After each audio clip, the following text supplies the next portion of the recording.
Hello there and welcome to the sleepy universe.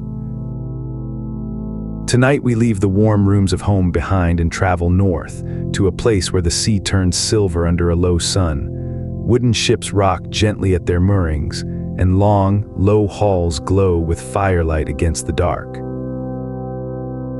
This is the age of the Vikings, not a night of storms or struggle, but a night of quiet harbors and steady workshops, of carved ships gliding over calm water, of families gathered close around a hearth while snow settles softly outside. We will drift past fjords cut deep into old stone, listen to sagas spoken low by firelight, and watch traders unload silk and silver onto northern docks. There will be gods who feel almost like neighbors, runes carved patiently into wood, and settlers who crossed gray oceans to build new homes on quiet, distant shores. So let your breathing slow, let the day settle quietly behind you and drift with us now, north, into the age of the Vikings. Long before the word Viking meant anything at all, this was simply the north, a stretch of coastline, forest, and mountain reaching from the Arctic Circle down to the cold blue waters of the Baltic. Here, life was shaped by rock and tied more than by kings or borders.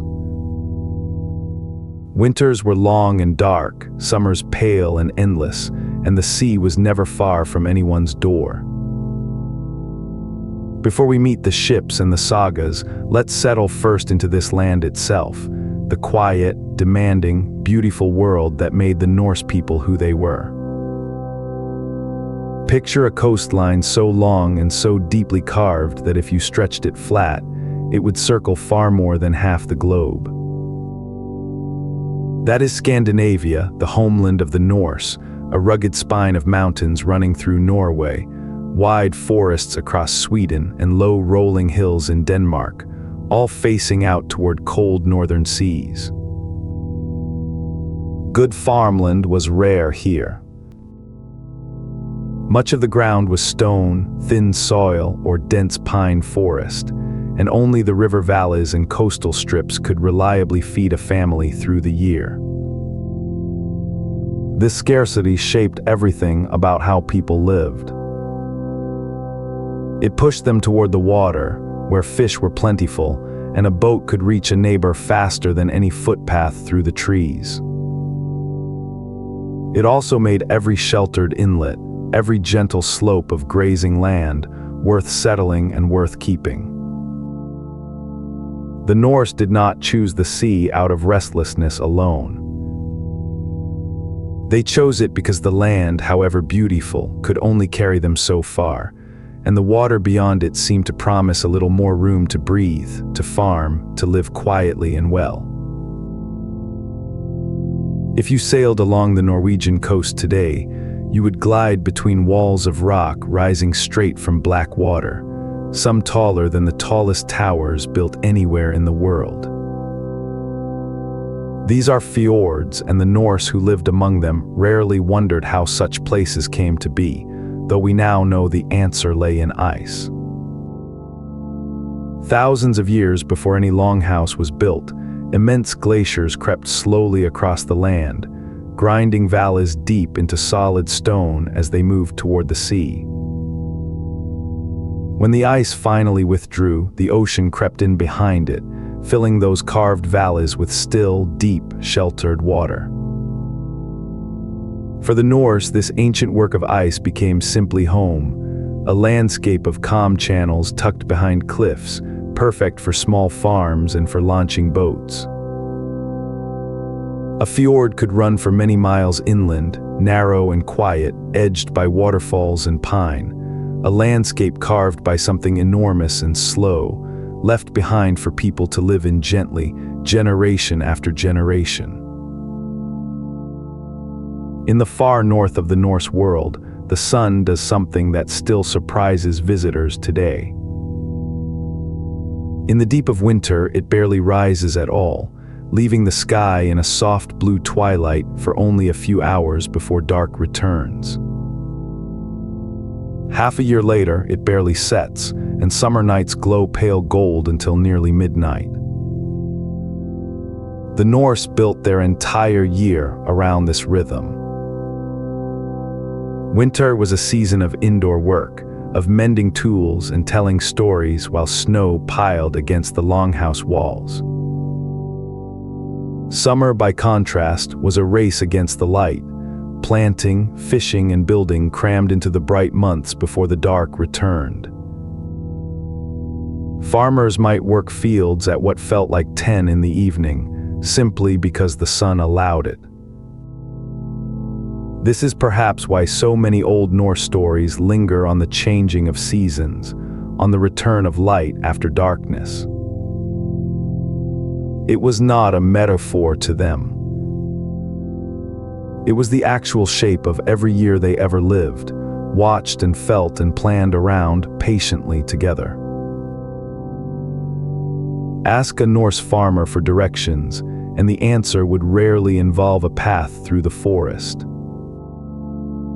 Roads across Scandinavia's rock and woodland were slow and often nearly impossible for a loaded cart. The sea and the many rivers reaching inland from it offered something far kinder, a smooth, open road with no trees to clear and no mud to sink into. A journey that might take a week on foot could take a single day by boat, especially along the calm channels behind the outer islands. Because of this, coastal and river communities grew up facing the water rather than turning away from it. A longhouse might sit with its back to the forest and its door looking out over a quiet inlet, with a boat pulled up on the shore below like a parked cart. Neighbors visited each other by rowing, not walking. Goods, animals, timber, and news all moved by water first. It is a gentle thing to consider, a whole civilization that thought of the sea not as a boundary, but as its easiest, most obvious road. Here is something that tends to surprise people settling in for a night of Norse history. The word Viking did not originally describe a people at all. It described an activity, a temporary voyage away from home, often for trade, undertaken by ordinary farmers and craftsmen during a quiet season. Someone might go a Viking for a summer and then return to their fields, their sheep, and their family, much like a modern person going on a long trip for work. Only later did the word broaden into a label historians use for an entire era. Most of the men and women who lived through this age never sailed abroad at all. They farmed, they fished, they wove cloth, they raised children by the fire, and they lived lives that looked, in most respects, like those of their neighbors across Northern Europe. Tonight, as you drift towards sleep, it may help to picture that quieter reality first, ordinary northern life, steady and human, with the sea simply waiting patiently at the edge of it. Norse society, like most societies of its time, was arranged in layers, though the lines between them were often softer than old paintings suggest. At the center of most communities were free farmers, called bondi, who owned land, kept livestock, and made up the backbone of daily life. Above them stood chieftains and, in later centuries, kings and jarls, who held broader authority and settled larger disputes. Households also included servants and workers bound to the family they served, though our purpose tonight is not to dwell on the harder edges of this old world, only to understand its general shape. What matters most for a peaceful night is this: most decisions affecting an ordinary Norse family were made close to home, among people who knew each other by name, in communities small enough that everyone's boat, sheep, and rooftop were recognizable from a distance. It was a practical world, built on cooperation as much as hierarchy, where a good harvest or a safe voyage mattered more to daily happiness than any distant title ever could. Long before parliaments met in grand stone buildings, Norse communities gathered outdoors in open fields or on smooth hillsides for something called a thing, a regular assembly where free people came together to settle disputes, agree on laws, and make decisions that affected everyone. There was no single ruler shouting orders from above. Instead, neighbors stood in a circle, cases were spoken aloud, and respected voices helped guide the community toward an agreement everyone could live with. Some gatherings lasted only an afternoon. Others, especially the larger regional assemblies, stretched on for days, drawing people from far away who camped nearby in tents while the meeting continued. Trade happened alongside the talking, and old friends caught up over shared food. It was part town hall, part fair, part family reunion, all wrapped into one unhurried gathering beneath the open sky. We will return to one particularly famous example of this tradition later tonight, on a distant island where the practice took root and grew into something remarkable. Feeding a family in the Norse North was steady, careful work, shaped by a growing season that offered little room for error. Farmers planted barley most often, since it tolerated cool weather better than most grains, along with rye, oats, and small vegetable plots tucked near the Longhouse for easy tending. Livestock mattered just as much as crops. Cattle, sheep, goats, and pigs grazed on whatever pasture the rocky land allowed, and a family's wealth was often measured as much in animals as in anything else they owned. Autumn was for harvesting, and for preparing what the family could not feed through winter, salting and smoking meat to last the cold months ahead. Every part of an animal found a use, from wool for weaving to bone for tools.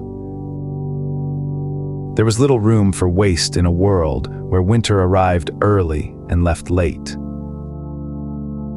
And yet Norse farms were not grim places. Feast days broke up the routine, children helped with small chores, and a full storehouse before the first snow brought its own quiet comfort. A typical Norse settlement looked nothing like a walled town from a storybook. More often, it was a scattering of farms along a coastline or river valley, each with its own longhouse, barns, and a scrap of cleared field, separated from its neighbors by stretches of forest or open water. Families were largely self-sufficient, raising their own food and weaving their own cloth, but they were never truly isolated. A short row across a fjord or a walk along a well-worn path connected one household to the next, and cooperation between neighbors was constant, from shared harvests to shared boats. Larger trading centers did exist, and we will visit some of the most famous later tonight, but for most Norse families, home was this quieter picture. A single farmstead, smoke rising from the roof vent, animals in the yard, and the sea or a river close enough to hear at night. It is a peaceful image to hold on to. Small wooden buildings scattered along a wild coastline, each one holding its own steady world. Though we speak of the Norse as though they were a single people, the truth is closer to a large family spread across 3 neighboring homelands. The regions we now call Norway, Sweden, and Denmark, along with scattered settlements beyond. These communities shared a language, Old Norse, along with similar gods, similar ships, and similar ways of farming and building, yet they were never united under one crown for most of this era. A trader from the western fjords and a farmer from the eastern lakes might have understood each other's speech perfectly while still belonging to entirely separate communities. loyal to different chieftains and different local customs. It was this shared language and culture, more than any single kingdom, that let goods, stories, and skilled craftsmen move so easily between one Norse settlement and another. Think of it less as a single nation and more as a wide, loosely connected family of harbors and farms, all speaking a common tongue beneath the same long winter sky, ready now to carry us into the ships that connected them all. That is the North itself, stone and forest, tide and season, a hardy people bound together by language and water more than by law. Let it settle behind your eyes now, quiet and vast. Ahead of us wait the ships that carried this world outward, patient and ready at the water's edge. If the North gave the Norse people their character, it was the ship that gave them their reach. Long before engines or metal hulls, Norse shipbuilders were already solving problems that would puzzle engineers for centuries afterward. How to build a vessel light enough to row up a shallow river, yet strong enough to cross open ocean. Their answer became one of the most graceful, capable watercraft the world had ever seen. Let's look closely now at how these ships were built and why they still fascinate us today. Not every Norse ship was built for the same purpose, and it helps to picture the difference clearly. The longship, slender and low, was designed for speed along coastlines and up rivers, built to carry people quickly and gracefully across open water. Sitting alongside it in any harbor might be a nar, a wider, deeper vessel built not for speed but for cargo, sacks of grain, bundles of wool, timber, or livestock secured for a long ocean crossing. Where a longship might carry 30 or 40 people and very little else, a nar carried far fewer hands but many tons of goods, riding lower and steadier in rough seas. Together, these two ship types tell us most of what we need to know about Norse life on the water. One was built for reaching distant shores quickly and quietly. The other was built for the slower, steadier work of trade and settlement. Both shared the same basic construction and the same unmistakable curved silhouette, but each was shaped patiently for its own particular kind of journey. Look closely at the hull of a Norse ship, and you would notice something distinctive right away. The wooden planks overlap each other like shingles on a roof, each one riveted to the plank beneath it. Shipbuilders call this clinker construction, and it was one of the quiet secrets behind the strength and flexibility of these vessels. A single ship might use nearly 3,000 iron rivets to hold its planks together, each one hammered by hand and finished with a small square washer called a rove. This overlapping design let the hull flex gently with the movement of waves rather than fighting against them, which made the ship both lighter and remarkably seaworthy for its size. Building this way required patience and a practiced eye, since each plank had to be shaped individually to curve smoothly along the growing hull. Norse shipwrights worked largely without written plans, relying instead on experience passed down from builder to builder. The result was a hull so well balanced that some reconstructed ships, built centuries later using the same old methods, have proven remarkably fast and stable on the open sea. One quiet piece of engineering made almost everything else about Norse ships possible: the keel. Earlier Northern European boats often lacked a true keel, relying mostly on paddles or oars and staying close to shore. Norse shipbuilders developed a strong, deep central keel, usually cut from a single long piece of oak, running the entire length of the hull like a spine. This keel gave the ship stability and let it hold a straight course even when a large sail caught a strong crosswind, something earlier boats simply could not manage well. With a solid keel beneath them, Norse ships could finally combine oars and sail effectively, switching between the two depending on the wind and the water. Calm rivers called for rowing, while open, windy seas called for the sail alone, resting the crew for other work. This single development, unremarkable as it might sound, is often cited as the true turning point that allowed Norse sailors to cross real open ocean with confidence, rather than simply hugging familiar coastlines the way earlier sailors had always done. In 1904, farmers digging into a burial mound near Oseberg, Norway, uncovered something that had waited quietly underground for more than 1,000 years. An entire ship, remarkably preserved in blue clay, its wood so intact that carved details were still crisp to the touch. The Oseberg ship, built around the year 800, turned out to be as much a work of art as a vessel. Its prow curved upward into a tight, elegant spiral, covered in carvings of interlocking animals so fine that historians still study them for clues about Norse artistry. It had clearly been a ship for someone of high status, likely used for calm coastal travel rather than rough ocean crossings, before it was given a final resting place as part of a grand burial. Alongside the ship, the mound held sledges, textiles, and everyday objects, offering an extraordinary window into Norse craftsmanship. Today, the Oseberg ship rests in a museum near Oslo, and visitors often describe the same quiet feeling. Standing before it, the intervening centuries seem to fold gently away, leaving just the wood, the carving, and the patient hands that shaped it.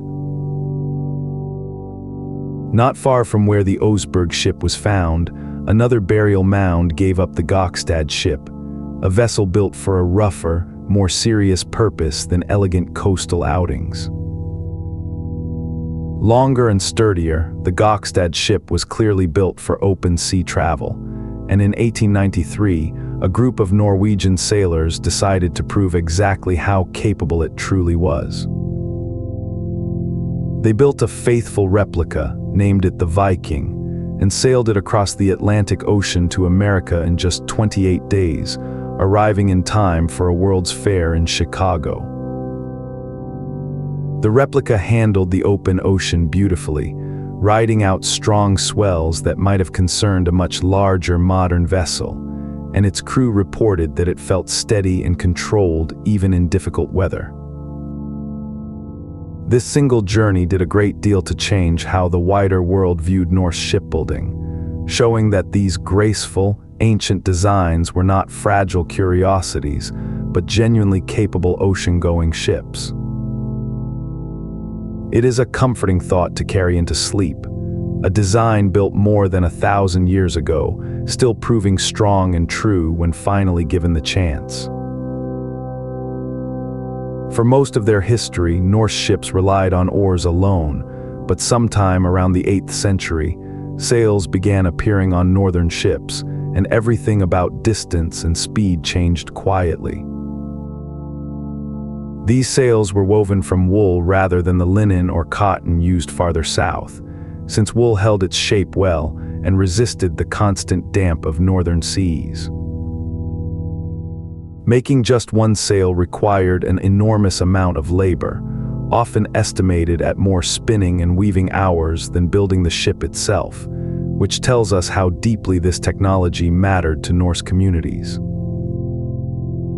Sails were sometimes dyed in bold stripes or diamond patterns using natural pigments, turning each ship into a distinctive, colorful sight on the water, recognizable from a great distance. With a good following wind, a single square sail could push a ship along faster and with far less effort than rowing ever could, freeing the crew to rest, fish, or simply watch the coastline drift past. It is a small, easy thing to picture as you settle deeper into sleep. A wide woolen sail, gently bellied with wind, carrying a quiet ship steadily forward. One of the most useful features of a Norse ship was something you might easily overlook: how little water it actually needed beneath it. Thanks to their shallow draft, longships could float in water barely deeper than a person's knee, which meant a crew could sail confidently up narrow rivers, across shallow bays, and directly onto open beaches without ever needing a proper harbor or dock. Where other ships of the era required deep ports to load and unload safely, a Norse ship could simply glide up onto sand or gentle shingle, allowing its crew to step off dry and easily. This same shallow draft let traders travel remarkably far inland, following rivers deep into unfamiliar territory long after larger ships would have run aground. It turned nearly any calm stretch of water, however small, into a usable route. Imagine the quiet scrape of a hull sliding gently onto sand at the end of a long day's travel, the crew stepping out onto solid ground with barely a splash, already thinking of supper and a dry place to sleep before morning. With a favorable wind, a well-built Norse longship could travel remarkably quickly, reaching speeds that some later sailing ships struggled to match for centuries afterward. Trials with faithful modern reconstructions have recorded speeds of 10 knots or more under good conditions, which meant a journey of roughly 170 miles could, in theory, be completed within a single long day of sailing. Even without ideal wind, a ship's crew could switch to rowing, keeping a slow but steady pace through calm water or against a light breeze. This combination of oar and sail gave Norse sailors a flexibility that few of their neighbors could match, letting them plan journeys with real confidence rather than hoping for perfect weather. Distances that might feel impossibly far by land became reasonable, even routine by sea. It is worth pausing on this thought as your own thoughts slow down for the night. Places that seem far away on a map were, for Norse sailors, simply a matter of patience, a good wind, and a well-built hull carrying them steadily across the water. Building a single Norse ship was never a quick task, and it was rarely the work of one person alone. Shipwrights favored oak above all other woods for its strength and durability, and choosing the right trees often meant walking through a forest for days, searching for trunks that curved naturally in just the right way for a ship's ribs and stem.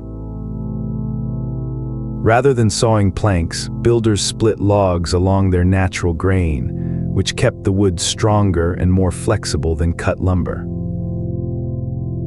A large longship could require the wood from dozens of oak trees, along with months of steady labor from skilled hands working with axes, adzes, and hand drills rather than saws.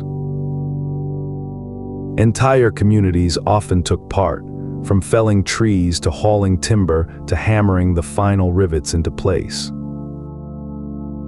When the ship was finally finished, it represented not just transportation, but a genuine investment of a community's time, skill, and shared effort. Perhaps that is part of why ships held such a special place in Norse hearts. Each one carried, quite literally, the patient work of many hands.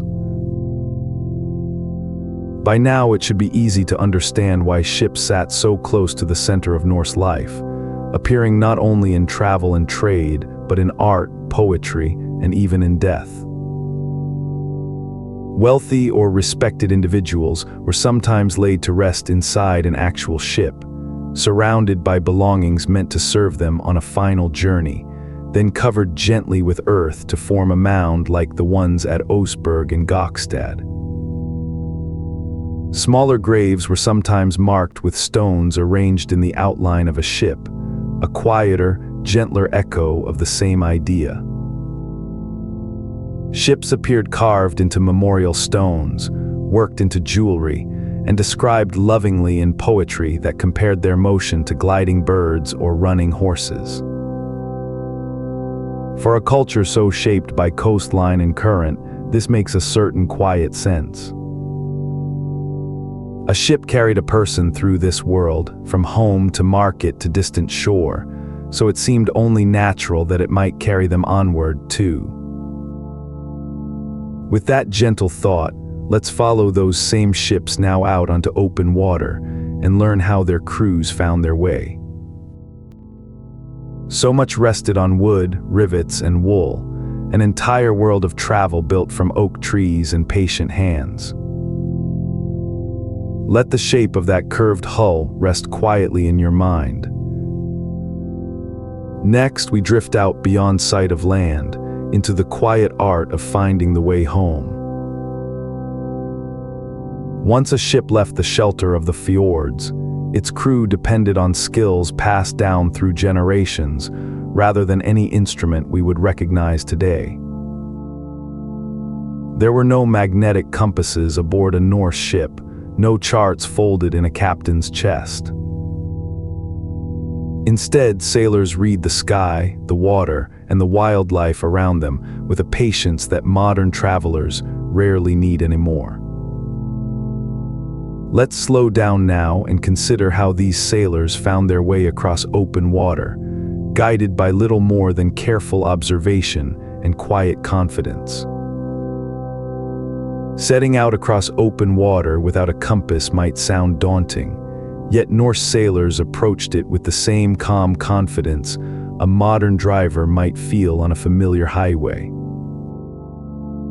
Much of their navigation relied on a method historians call dead reckoning, carefully tracking the ship's speed, direction, and the time spent sailing, then estimating position from those simple observations alone. A skilled captain might know, from years of experience, roughly how many days a journey should take under normal wind, and would adjust course gradually as familiar landmarks or water conditions came into view. This was not guesswork so much as accumulated memory, built voyage after voyage and shared between generations of sailors. Knowledge of a route was often held collectively within a crew, with older sailors passing down details to younger ones through repetition and story rather than written instruction. It was a quiet, careful kind of expertise, built entirely on attention rather than equipment. Tonight, let that idea settle gently. A whole system of travel built not on machinery, but on patient memory and trust in what generations before had already learned. During daylight hours, the sun offered Norse sailors their most reliable guide, and some evidence suggests they refined this simple idea into an actual tool. Archaeologists have found a fragment of a wooden disc, discovered at a Norse settlement in Greenland, marked with a pattern of lines that may have functioned as a simple sun compass. By watching the shadow cast by a small central pin as the sun moved across the sky, a sailor could estimate direction with reasonable accuracy, even without seeing the sun directly at every moment. On a long summer day this far north, the sun barely dips below the horizon, tracing a long, low arc across the sky that a patient observer could follow for hour after hour. This slow, steady movement made the sun an unusually dependable guide compared to more southern latitudes, where it climbs higher and offers a shorter arc. Picture that low golden light sliding along the horizon for most of a summer night, patient and unhurried, guiding a small ship steadily onward while its crew rested easily, trusting the sky above them.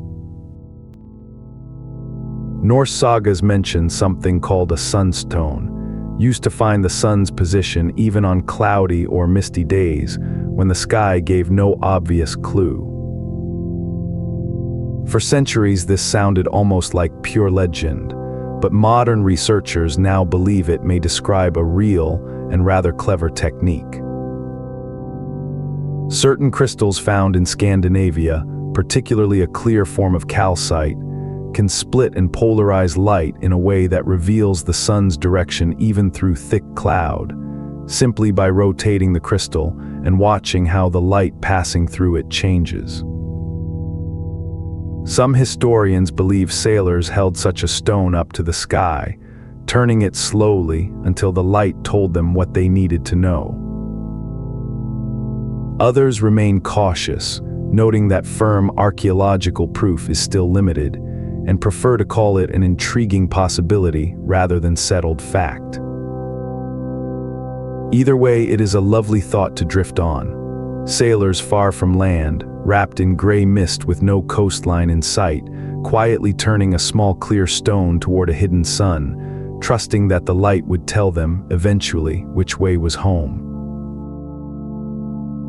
When darkness finally settled over the water, Norse sailors simply shifted their attention upward, reading the night sky the way a modern traveler might glance at a road sign. The North Star sat nearly fixed in place, while other stars slowly wheeled around it, offering a steady point of reference for anyone willing to watch patiently. Certain constellations, rising and setting at predictable points along the horizon, could confirm a ship's general direction even on a moonless night. Norse sailors likely also relied on simpler cues alongside the stars: the direction of a steady swell, the temperature of the air, or the particular smell carried on a coastal breeze. None of these signs alone was perfectly precise, but together they built a fuller, more reliable picture than any single method could offer. A long ocean crossing meant many nights spent this way, half the crew resting quietly while others watched the sky and felt the wind, trusting small, familiar signs to keep the ship on course. It is a gentle image for drifting off yourself. A quiet deck, a dark sky, and slow, patient stars turning steadily overhead. According to old stories, sailors searching for land sometimes carried birds aboard for exactly this purpose, releasing them and watching carefully which way they flew. A bird that circled back to the ship suggested no land was near, since it had found nowhere better to go. A bird that flew off confidently in one direction and did not return suggested solid ground lay that way, and the ship would adjust its course to follow. One old account describes an early sailor releasing ravens to help locate land far out in the northern ocean, watching patiently until one flight finally revealed the way forward. Whether or not every detail of these stories is precisely accurate, the underlying idea makes good practical sense, since coastal birds do behave in fairly predictable ways, generally staying within a reasonable range of solid land to feed and rest. For a sailor far from any landmark, a confident, purposeful bird overhead may have offered welcome reassurance long before any coastline came into view. It is a small, hopeful image, a bird lifting into open sky and a whole crew watching quietly to see which way it chose. Long before anything like a printed map existed, Norse sailors carried something almost as useful in memory alone: detailed mental routes built from familiar landmarks, described and passed down through spoken directions.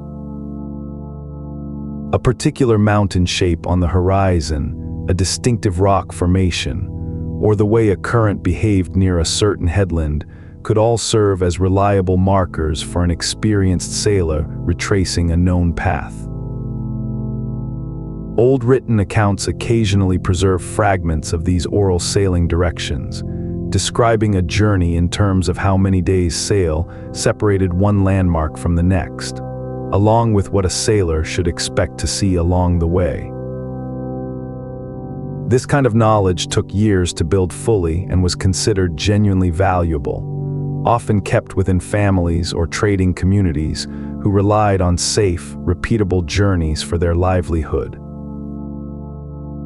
It turned an intimidating stretch of open water into something closer to a familiar, well-worn path, known intimately even without a single line drawn on paper. There is something comforting in that thought. A whole coastline held gently in memory, landmark by landmark, ready to guide a tired crew safely home. Skilled Norse sailors paid close attention to details that might escape a less experienced traveler entirely, reading the ocean itself as a kind of quiet, ongoing conversation. The color and temperature of the water could hint at depth or nearby currents, while the particular pattern of swells rolling beneath the hull often revealed whether land and its sheltering effect on the waves lay somewhere ahead. Clouds mattered too. A distinctive, unmoving cloud sitting low on an otherwise clear horizon often marked land beneath it, since islands and coastlines can gently push air upward and shape the clouds that form above them. Even the behavior of fish and the presence of floating seaweed or driftwood offered small, useful clues about how close a ship might be to shore. None of these signs worked perfectly alone, but a sailor who had spent years on the water learned to weave them together almost without conscious thought, the way a long-time gardener senses coming rain in the air. It is a soothing thing to imagine, the sea itself quietly offering directions to those patient enough to listen closely. Daily life aboard a Norse ship during a long crossing was simple, close, and often quite social despite the discomfort of open decks and salt spray. Most Norse ships had no covered cabins at all, so the crew slept in leather sleeping bags or under simple canvas shelters rigged near the mast, taking turns to rest while others managed the sail or watched the horizon. Meals were plain but filling, often dried fish, flatbread, cheese, and soured milk that traveled well without spoiling, washed down with weak ale or water carried in wooden barrels. Fresh water was carefully rationed on longer voyages, and a sudden rain shower might be welcomed eagerly as a chance to refill supplies. Despite the crowded, damp conditions, Sagas suggest these journeys were not grim affairs. Sailors told stories, sang, and passed the time with quiet conversation, the kind of easy companionship that forms naturally among people sharing close quarters and a common goal. Picture that scene now as your own evening winds down. A small wooden ship rocking gently under open sky, its crew warm inside their sea cloaks, murmuring quietly before sleep. For certain long ocean crossings, Norse sailors used a particularly elegant trick called latitude sailing. Rather than aiming directly at a distant, invisible destination, a sailor would first travel to a known latitude, matched to landmarks or the sun's height at midday, and then simply follow that line steadily westward or eastward until land appeared. This method proved especially useful for reaching Greenland from Norway or Iceland, since sailing along one consistent latitude reduced the chances of drifting too far north into ice or too far south into empty ocean. Sailors could check their progress along this line by measuring the sun's height above the horizon at its highest point each day, comparing it against remembered values from familiar ports. It was not a perfect science, but it was remarkably effective, especially when combined with the other signs already gathered from birds, clouds, and swells. There is a certain elegant simplicity to it. Rather than searching blindly across an entire ocean, a sailor needed only to find one steady line in the sky and follow it patiently forward, trusting it to eventually meet the shore. What made all of this possible, more than any single method or tool, was simple patience, carried quietly by every experienced sailor who set out onto open water. A crossing might take days longer than expected if the wind failed, and a good captain knew better than to worry, instead adjusting course calmly and waiting for conditions to shift in their favor. Trust between crew members mattered enormously, since each person's watch, each report of a distant cloud or a change in the water, added another small piece to a larger, shared picture. There were no shortcuts to this kind of knowledge, only years of careful attention, told and retold until it became almost instinct. When land finally appeared on the horizon, often as the faintest gray smudge above the water, it must have arrived like a quiet, well-earned relief after so much careful watching. That same patient feeling awaits us now, in a way, as we leave the open sea behind for tonight and step back onto land, toward warm firelight and the gathered quiet of a Norse longhouse.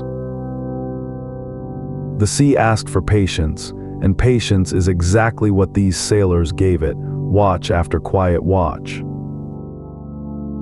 Let your own eyes rest now the way theirs finally did after a long crossing. Ahead of us waits solid ground, a low roof, and the warm light of home. Every long voyage eventually ends the same way, with the sight of a low, turf-covered roof and smoke rising gently into the evening air. The Longhouse was the true center of Norse life, home to families, animals, tools, and stories alike, all sheltered together under one long roof against the northern cold. Let's step inside now out of the wind and spend a little time in the warm, smoky quiet of a Norse home, where most of ordinary daily life actually happened. A Norse longhouse was exactly what its name suggests, a single long building, sometimes stretching over 80 feet from end to end, though rarely more than 20 feet wide. Its frame was built from sturdy timber posts, bowed slightly outward to give the roofline its familiar gentle curve, while the walls were often packed with turf, wattle, or stacked stone for insulation against the cold. The roof, too, was frequently covered in thick turf, which kept heat inside remarkably well and blended the whole structure softly into the surrounding hillside. Inside, the building was usually one continuous space, sometimes divided by low partitions rather than solid walls, allowing warmth from a single fire to reach every corner. A family's wealth might be reflected in the length of their longhouse, with larger, more prosperous households stretching the building further to accommodate more people and more storage. From outside on a snowy evening, a longhouse would have shown only a low mound of turf and a thin curl of smoke, warm secrets held quietly beneath a modest, earthbound roof. Down the center of most longhouses ran a long, shallow fire pit, kept burning steadily through the cold months and serving as the true heart of the home. There was no chimney in the way we might picture one today. Instead, smoke drifted slowly upward and found its way out through a small vent in the roof or gaps near the top of the walls, leaving the upper air inside pleasantly hazy and faintly scented with wood smoke. This central hearth did far more than warm the room. Meals were cooked directly over or beside it, tools were repaired by its light, and in the evenings the whole household naturally gathered close, drawn by both warmth and the simple comfort of shared light in the darkness. Benches along the walls put everyone within easy reach of the fire's glow, and the space nearest the flames was often reserved for the head of the household or honored guests. It is a comforting picture to hold as your own evening winds down, a long, low fire crackling quietly, casting soft light across tired, contented faces gathered close around it. Space inside a Norse longhouse was used thoughtfully, since one long room had to serve nearly every purpose a family required. Raised benches ran along both walls, doubling as seating during the day and simple beds at night, often topped with straw, furs, and woven blankets for warmth. Wooden chests tucked beneath these benches held clothing, tools, and valued possessions, since privacy in the modern sense simply did not exist in this shared, communal space. In many longhouses, one end of the building was set aside for livestock during the harshest winter months, separated from the family's living area by a low partition or simply by distance along the room. This arrangement, unusual as it might sound today, offered real practical benefits, since animals added their own body heat to the building and were kept safe from winter weather. A single walk from one end of the house to the other might take you past sleeping quarters, a busy hearth, storage chests, and finally the quiet, warm breathing of cattle settled in for the night, all beneath one continuous roof. Meals in a Norse household were hearty, practical, and built almost entirely around what the local land and sea provided through each season. A large pot often hung directly over the central hearth, simmering slowly with a stew of meat, grains, and whatever vegetables were available, ready to be ladled out through much of the day rather than served at one fixed hour. Bread was usually flat and dense, baked on a hot stone or griddle rather than in an oven, and often mixed with barley or even ground peas when wheat was scarce. Dairy played a surprisingly large role in the Norse diet. Families made soft cheeses, a tangy soured milk called skyr, and butter that could be stored through the winter months. Preserved foods filled out the rest of the table when fresh options ran low, particularly dried fish, salted meat, and smoked cuts prepared carefully in autumn. None of it was fancy by modern standards, but it was warm, filling, and shared generously, a quiet, steady comfort at the end of each long working day. Once the short winter daylight faded, a Norse household turned to whatever gentle light it could manage indoors, and the results were softer and warmer than we might expect. Small stone or iron lamps burned fish oil or animal fat, their flames modest but steady, while simple candles made from tallow offered another humble source of light for close work like sewing or carving. None of these lamps burned particularly bright, so most evening activity happened close to the fire or clustered near a single lamp, faces and hands lit warmly while the rest of the room faded into soft shadow. This gentle, limited lighting shaped the whole mood of a Norse evening, encouraging quiet, close activities over anything requiring sharp focus or wide movement. It was, in its own way, a natural invitation to slow down as the day ended, since there was only so much a flickering lamp could illuminate. Picture that soft glow now, low and golden, holding back the vast darkness outside just enough to keep a family comfortable, unhurried, and pleasantly ready for sleep. Winter in the Norse north was long, and much of it was spent indoors on quiet, useful handwork that kept both hands and mind gently occupied. Wool spinning was near constant, with a simple hand spindle turning steadily in someone's fingers during conversation, storytelling, or even while watching children. Weaving happened on tall, upright looms set up along one wall, producing the cloth that clothed the entire household and eventually filled a ship's sail as well. Men often spent these long evenings carving wood or bone into tools, buttons, combs, and small decorative objects, while also repairing fishing nets, sharpening blades, or mending leather harnesses worn from the previous season's work. None of these tasks were considered separate from rest, exactly. They were simply what filled a long winter evening, steady and unhurried, done alongside conversation rather than instead of it. It is easy to imagine the quiet rhythm of it all. A spindle turning, a blade scraping gently against wood, low voices trading stories, and firelight moving softly across busy, familiar hands. Norse children grew up surrounded by work, but rarely in a way that felt harsh or joyless, since most early chores were simply small versions of adult tasks, suited to smaller hands.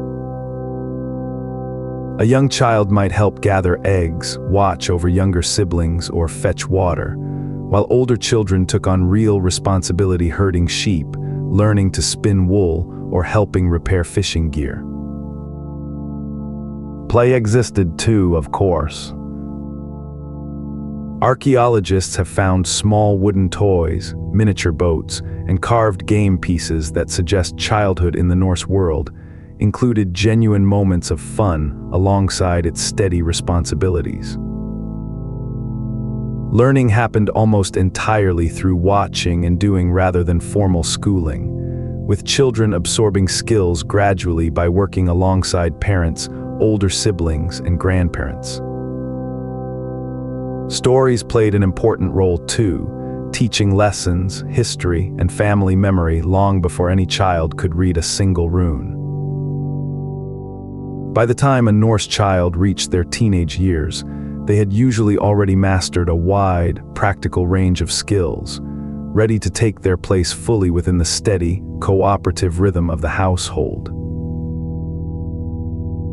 Animals were woven closely into daily Norse life, sharing space, work, and often genuine affection with the families who kept them. Dogs served as companions, herders, and watchful guardians around the farmstead, while cats, prized for keeping mice away from grain stores, sometimes even traveled aboard ships, valued companions on long voyages across open water. Horses held a particularly respected place, used for travel, farm work, and on special occasions, gentle ceremonial races or games between neighboring farms.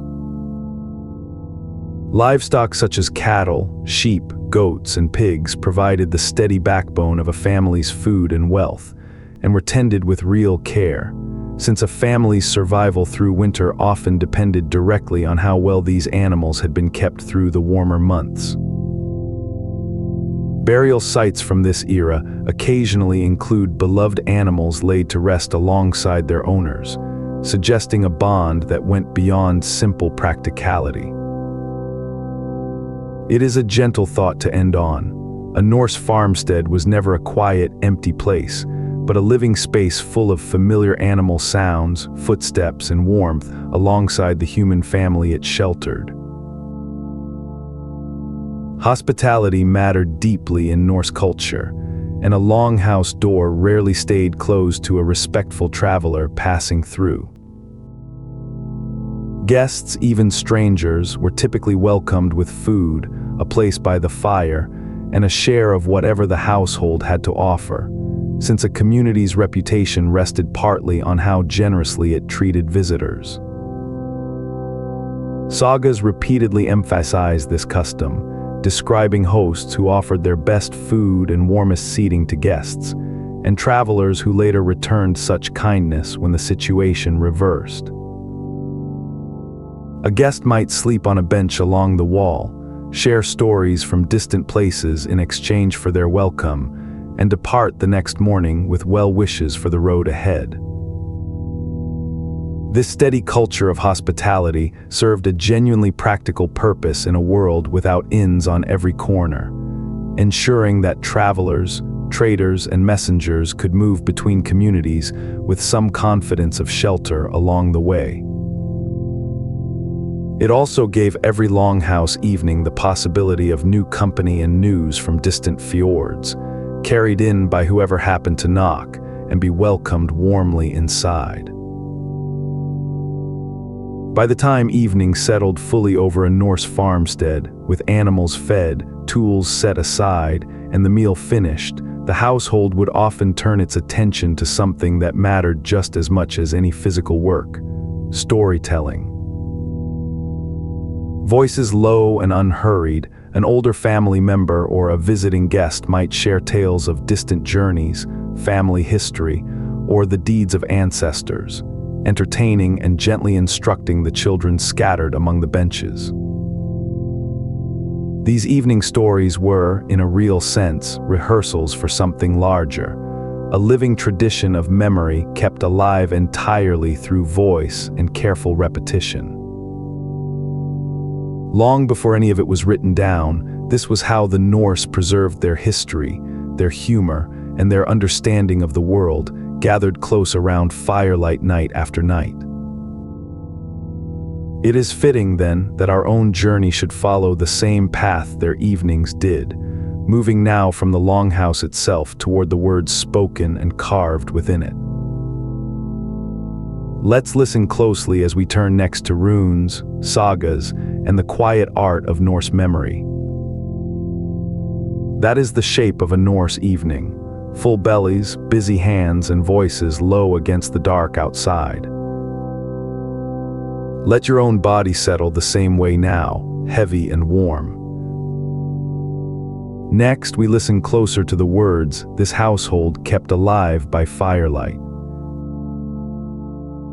Long before paper and ink reached the Norse world in any great quantity, this was a culture that trusted memory, voice, and carved wood or stone to carry its history forward. Words mattered enormously here, shaped carefully into poetry, riddles, and long, patient stories meant to be heard aloud rather than read silently. Let's slow down further still and listen to how the Norse remembered themselves, through runes cut into stone and sagas spoken gently across many long winter nights. The Norse alphabet, known as the runic alphabet or futhark after its first 6 letters, looked quite unlike the smooth, curved writing many of us know today. Its letters were built almost entirely from straight lines and sharp angles, a practical choice suited perfectly to being carved into wood, bone, or stone, rather than written with ink on a soft page. Early versions of this alphabet used 24 distinct characters, later simplified in some regions to just 16, each one carrying both a sound and often a symbolic meaning tied to everyday Norse life. Runes were not reserved only for grand occasions. They marked ownership on tools, recorded short messages, and occasionally carried simple charms believed to offer protection or good fortune. Carving a rune took real skill and patience, guiding a blade steadily along a hard, resistant surface rather than sweeping a pen freely across paper. There is something quietly satisfying in imagining it. Careful hands pressing a small blade into wood or stone, shaping each firm, angular letter with deliberate, unhurried attention, one steady stroke at a time. Scattered across the Norse world, particularly in Denmark and Sweden, stand large memorial stones carved with runic inscriptions, many of them still readable after more than 1,000 years in open weather. These runestones usually honored someone who had died, often a family member remembered for a specific journey, an act of kindness, or simply a life well lived, and they were raised prominently along roads or near farms where many people would see them. Among the most famous are the Jelling stones in Denmark, one raised by a king in memory of his parents, carved with both runic text and one of the earliest known images of a specific figure from Christian tradition in the region, marking a moment of real cultural change. Reading these old inscriptions today feels remarkably personal, almost like reading a gentle, weathered gravestone from an entirely different world, yet carrying the same simple human wish to be remembered. It is a peaceful thought to hold on to, love and memory carved carefully into stone, patiently outlasting the centuries between their world and ours. Not every runic inscription was solemn or ceremonial. Archaeologists working in the old trading town of Bergen in Norway have uncovered hundreds of small wooden sticks covered in everyday runic messages, offering a wonderfully ordinary glimpse into Norse daily life. Some carry simple trade notes or ownership marks, while others are far more personal, including casual greetings, playful teasing between friends, and even a few flirtatious messages exchanged between young men and women centuries ago. One stick playfully claims its carver's skill at runes rivals that of a well-known figure from legend, a small, cheerful boast preserved perfectly by damp soil for nearly 1,000 years. These small human details remind us that runic writing was not reserved only for kings, poets, and memorial stones. It was also simply how neighbors passed short notes to each other in a world without paper. There is something rather comforting in that discovery, proof that ordinary daily chatter, humor, and small affections traveled easily between Norse friends, carved patiently into wood, much the way we might jot a quick note today. Long before Norse poetry was ever written down, it lived entirely in memory and voice, shaped by patterns designed specifically to make it easier to remember and pleasing to hear aloud. Rather than rhyme, Norse poets relied heavily on alliteration, repeating the same beginning sounds across a line, along with a steady, rhythmic beat that made each verse feel almost like a gentle chant. Poets also loved kennings, colorful compound phrases used in place of ordinary nouns, describing the sea as a whale's road or a ship as a wave's horse. These poetic riddles rewarded careful listening, and audiences took real pleasure in recognizing a clever, well-built kenning during a performance. Learning this style of poetry took years of practice, since a skilled poet needed to compose complex verses quickly, sometimes even during a live performance, all while keeping the strict rhythm and sound patterns intact. It is a lovely thing to picture as sleep approaches. Rhythmic, softly repeating sounds, carefully chosen words rolling steadily forward like waves, each one built specifically to be carried gently by voice and memory alike.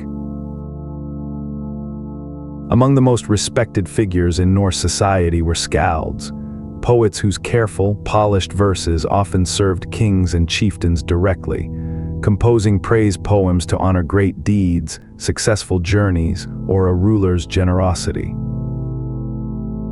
A skilled skald held real influence, since a well-crafted poem could shape how a leader was remembered for generations, and a particularly clever verse might be quoted and repeated long after the events it described had faded from living memory.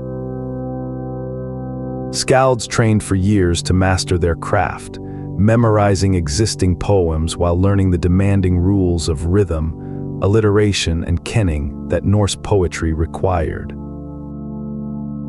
Some skalds traveled between royal courts across Scandinavia and beyond, welcomed as honored guests wherever their reputation preceded them. Their poems were composed and performed aloud, often on the spot, requiring both quick thinking and years of disciplined practice to execute smoothly under pressure. It is worth appreciating how much quiet skill this required, holding an entire complex poem in memory, shaping it precisely within strict rules, and delivering it confidently aloud, all to honor a moment worth remembering.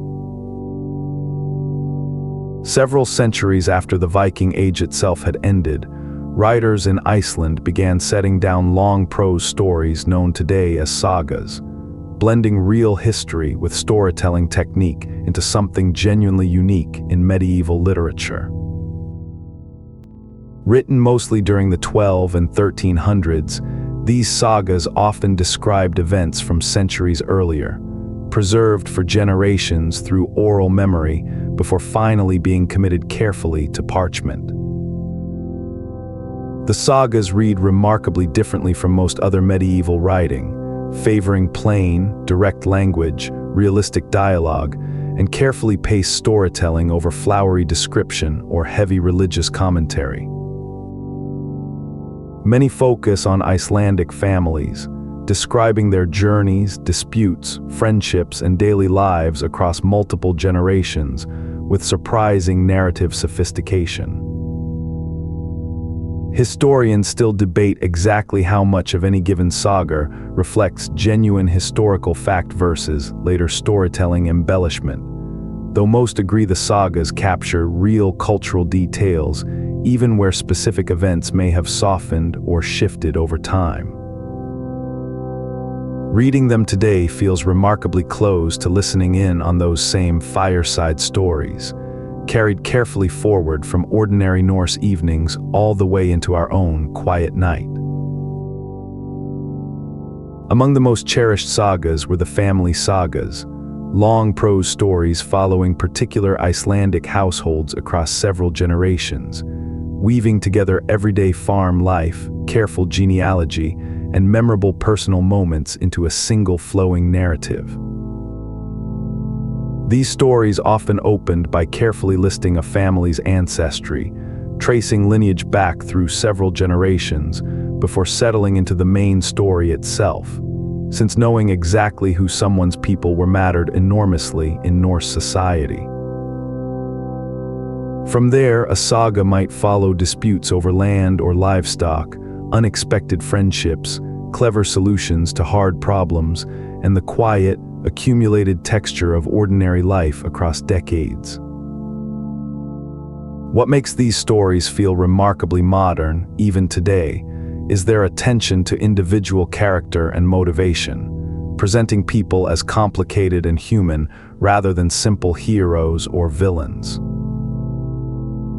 A reader often finishes a family saga feeling as though they have genuinely come to know an entire household, not just a single dramatic episode from its history. It is a gentle thing to consider before sleep. Entire families, remembered patiently across generations, their ordinary lives judged worth preserving carefully in unhurried prose. Much of what we know today about Norse mythology comes from two related texts known as the Eddas, carefully preserved in Iceland during the medieval period. The Poetic Edda collects older verse poems about gods and legendary heroes, likely composed generations earlier and passed down orally before finally being written into a single manuscript. The prose Edda, meanwhile, was compiled by an Icelandic scholar and chieftain named Snorri Sturluson, who gathered and explained Norse myths partly to help younger poets understand the traditional references and kennings still used in skaldic verse during his own time. Without these two careful collections, an enormous amount of Norse mythology might have been lost entirely, since the older oral tradition faded gradually as Christianity became more established across Scandinavia.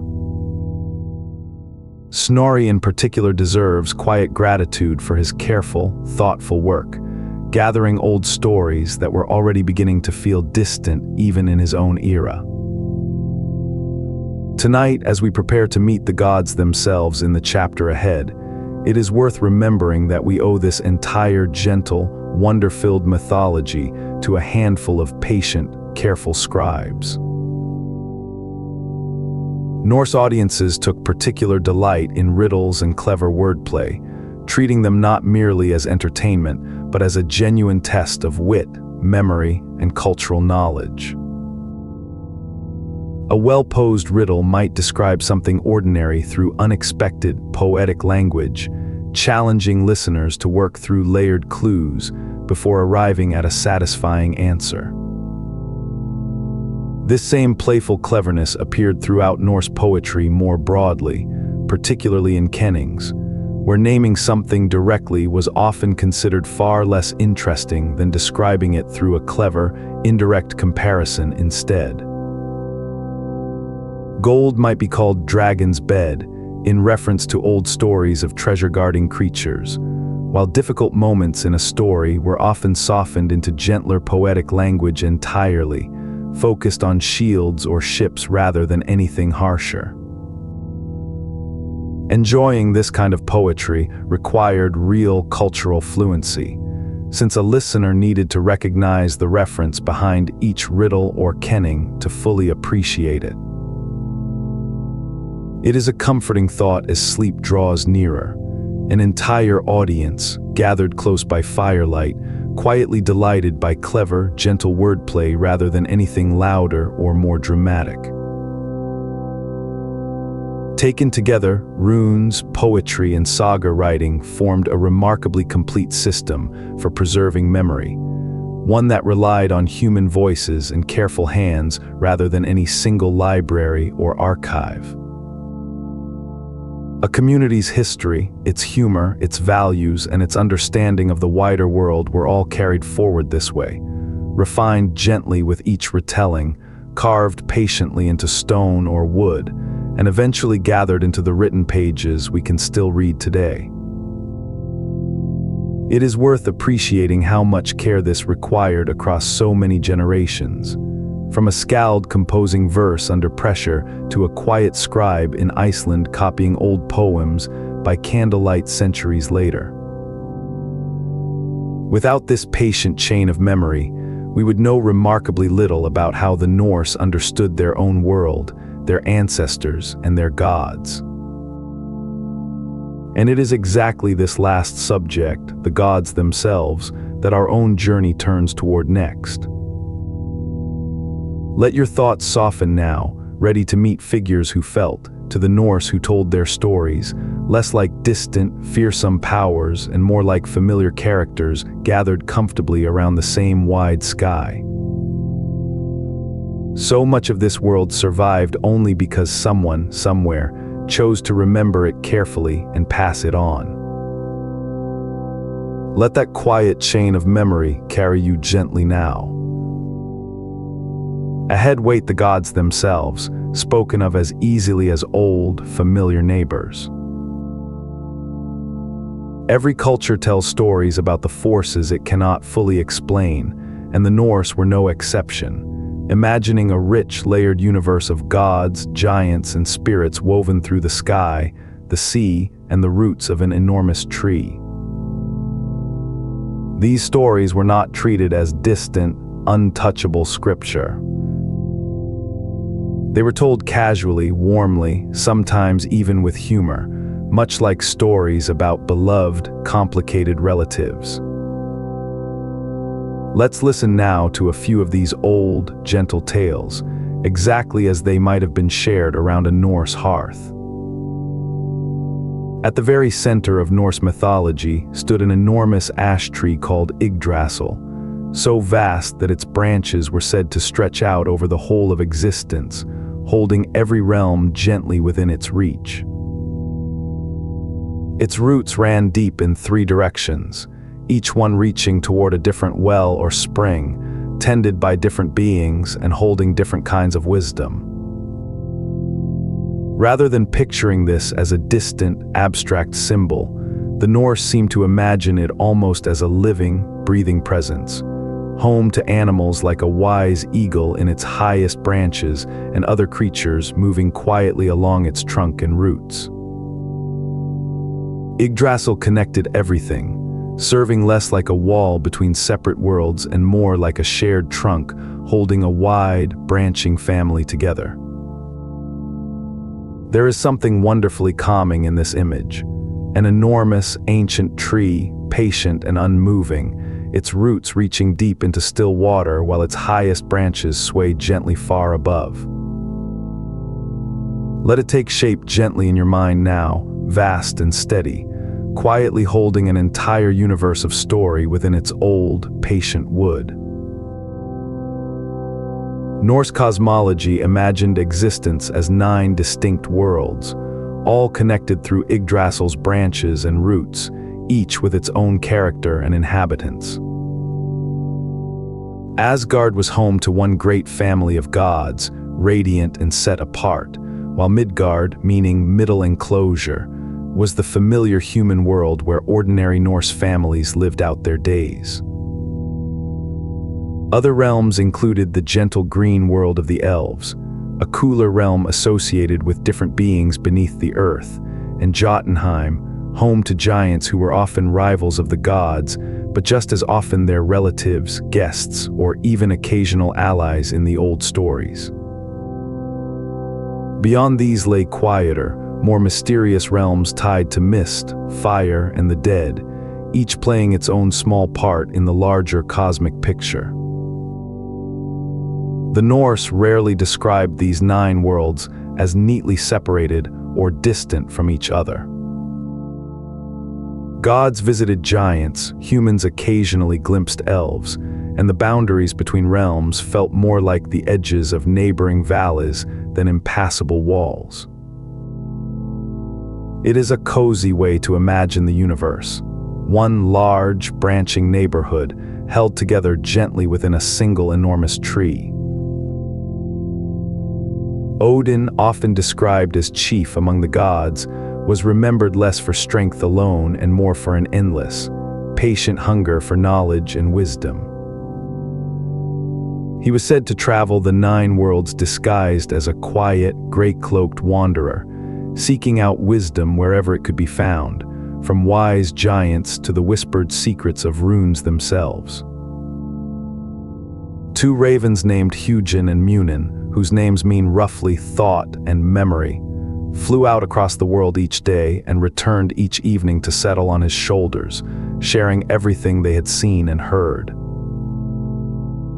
This image alone tells us a great deal about how the Norse understood Odin. Less a distant, thundering ruler and more a thoughtful, watchful figure who valued information, poetry, and careful understanding above nearly everything else.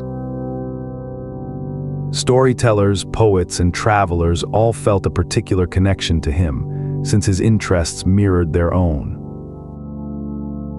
It is a gentle thought to carry towards sleep, a quiet god, cloaked and unassuming, walking patiently between worlds, 2 watchful ravens settling softly onto his shoulders each evening with the day's collected stories. If Odin represented wisdom, Thor represented steady, reliable protection, and it is perhaps no surprise that ordinary Norse farmers and sailors felt a particularly warm affection for him. Thor's hammer, Mjolnir, was said to defend both gods and humans and to keep order in place, and small hammer-shaped pendants have been found in graves and settlements across the Norse world, worn as simple, comforting charms. Unlike Odin's quiet, wandering mystery, Thor came across in old stories as straightforward, good-humored, and fiercely loyal, someone who preferred direct action and honest effort over riddles or clever tricks. He traveled the sky in a chariot pulled by 2 goats, and thunder itself was thought to be the sound of that chariot rolling across the clouds far overhead. Many Norse people carried Thor's name into their own, with countless children given names built from his, a small, everyday way of inviting his steady protection into ordinary life. It is easy to understand his popularity, a dependable, plain-spoken protector, thundering gently overhead, watching over farms and fishing boats alike with simple, steady goodwill.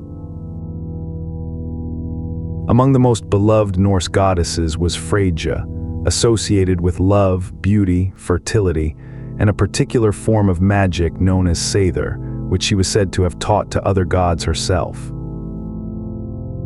She traveled in a chariot pulled by 2 large cats, an image that feels oddly cozy today, and owned a cloak of falcon feathers that allowed its wearer to transform and fly swiftly between worlds when needed.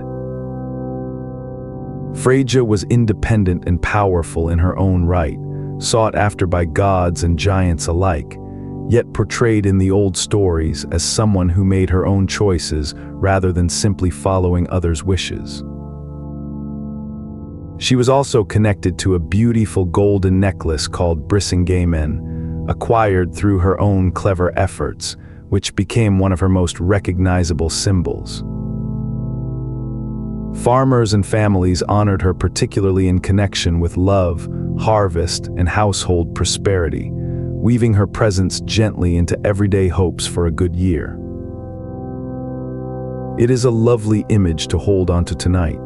A goddess riding gently across the sky, two great cats padding calmly along beside her, feathers and starlight trailing softly behind. Beside one of Yggdrasil's three great roots sat a sacred well called the Well of Erd, tended by three sisters known as the Norns, who were said to shape the fate of gods and humans alike. Each sister carried her own particular role, tied loosely to past, present, and future, and together they were often described as carving or weaving fate, much the way a skilled craftsperson might shape wood or cloth. Rather than a harsh or frightening idea, fate in Norse thought often carried a strangely calm, accepting quality, understood as simply the shape a life would take, worth meeting with steady courage rather than fear. The Norns were also said to draw water from their well each day to nourish Yggdrasil's roots, tying the very idea of fate directly into the ongoing life and health of the great tree itself. Sitting quietly by still water, patiently shaping something as vast as destiny, they make for a wonderfully calm image to hold onto tonight. Unhurried figures by a clear spring, weaving each day gently into the next, exactly as still water might reflect a slow, patient sky. Wells and springs held real significance throughout Norse mythology, treated as quiet places where wisdom, memory, and fate all seem to gather close to the surface.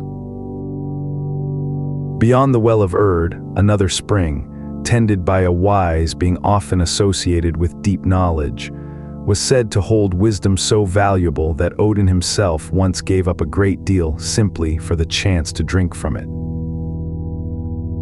These stories suggest a culture that saw still water as something worth pausing beside, a natural place for reflection rather than hurried travel. It is easy to imagine why, in a landscape full of dramatic fjords, rushing rivers, and open ocean, a calm, quiet spring might have felt like a rare, precious kind of stillness, worth treating with real reverence. Even today, visitors to certain Old Norse sites in Scandinavia and Iceland can find quiet pools and springs once considered sacred, their surfaces still calm and clear. There is something soothing in imagining one now, still water beneath old roots, reflecting a slow sky above, patient and unbothered by the busy world moving around it. For most ordinary Norse families, mythology was not just something recited by skalds or carved into faraway temples. It was woven gently into everyday life, through small offerings, simple charms, and quiet gestures of respect toward the unseen forces believed to shape daily fortune. A farmer might leave a small offering near a significant rock or tree, hoping for a good harvest or safe travel, while a sailor might murmur a quiet request before a voyage, trusting that some unseen attention was worth having on their side. Amulets shaped like Thor's hammer or carved with protective symbols were worn commonly, tucked close to the body as a steady, comforting presence rather than anything elaborate or dramatic. These practices were personal and practical, rarely recorded in detail, but consistent enough across archaeological finds to paint a clear picture of quiet, everyday belief. It is a comforting thought to end this part of our journey on. Alongside grand tales of gods and giants, there existed this gentler, smaller devotion, carried quietly in a pocket or spoken softly under one's breath before sleep or travel. Norse mythology did include a story about the eventual end of the world as the gods knew it, a slow unfolding of change called Ragnarök, though it is worth understanding gently rather than dramatically. Old poems describe this as a great turning point, a time when the old order gives way, but importantly, the stories do not end there. After this great change, a new world was said to rise, green and fresh, with surviving gods and a new generation of humans beginning again beneath a returning sun. Many historians see in this story a reflection of something the Norse understood intimately from their own landscape. The pattern of a hard winter eventually giving way to spring, of darkness always followed eventually by returning light. Rather than a tale of hopeless ending, Ragnarök reads in its full shape as a story about renewal following difficulty, decay giving way gently to new green growth. It is a fitting thought for the deepest part of the night. Even in Old Norse imagination, endings were rarely truly final, and quiet, patient renewal always waited somewhere on the other side. Taken as a whole, Norse mythology reads less like a rigid religious system and more like a vast, warm collection of family stories, told and retold with humor, wonder, and genuine affection for its central characters. Gods argued, traveled, made mistakes, and occasionally asked humans and giants alike for help, portrayed with a very human mixture of wisdom and flaw rather than distant perfection. This warmth is likely part of why these stories have endured so vividly, still recognizable and beloved many centuries after they were first spoken aloud around a Norse hearth. Understanding this mythology also helps make sense of so much else in Norse life, from the small hammer charms worn for comfort to the careful respect shown toward wells, trees, and quiet natural places.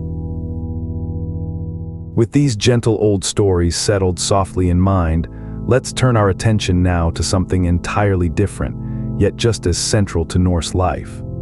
The long, patient trade routes that carried goods, ideas, and entire families eastward, along rivers stretching far beyond Scandinavia's familiar shores. Gods, giants, and a great patient tree, held now gently in your own mind like an old story finally told in full. Let it rest there quietly. Ahead, real rivers wait, carrying real ships eastward into distant, glittering markets. Not every Norse journey led west across open ocean. Just as many sailors and traders turned east instead, following rivers deep into what is now Russia and Ukraine, all the way to the glittering markets of Byzantium. Let's follow that quieter, eastern path now, along slow-moving rivers lined with forest, toward cities far grander than anything most Norse travelers had ever seen. Norse traders who traveled east came to be known in many local chronicles as the Rus, a name that may have given rise to the very word Russia itself, and their journeys opened an entirely different kind of route than the familiar sea lanes west toward Britain and Ireland. Rather than open ocean, this eastern path followed a network of rivers reaching deep into what is now Russia, Belarus, and Ukraine, connecting the Baltic Sea all the way down to the Black Sea and the Caspian. Traveling this route required different skills than ocean sailing, favoring smaller, lighter boats that could be rowed steadily upstream, carried briefly overland where needed, and guided carefully through unfamiliar forested country. These eastern travelers were, first and foremost, traders and settlers rather than explorers seeking new farmland, drawn by the promise of silver, silk, and other valuable goods available in the rich markets further south.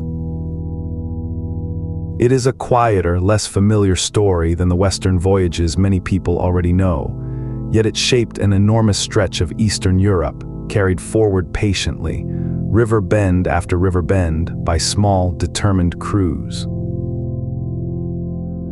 Near the eastern shore of the Baltic Sea sat Starea Ladoga, a small but important settlement that served as the true gateway to the entire eastern river network.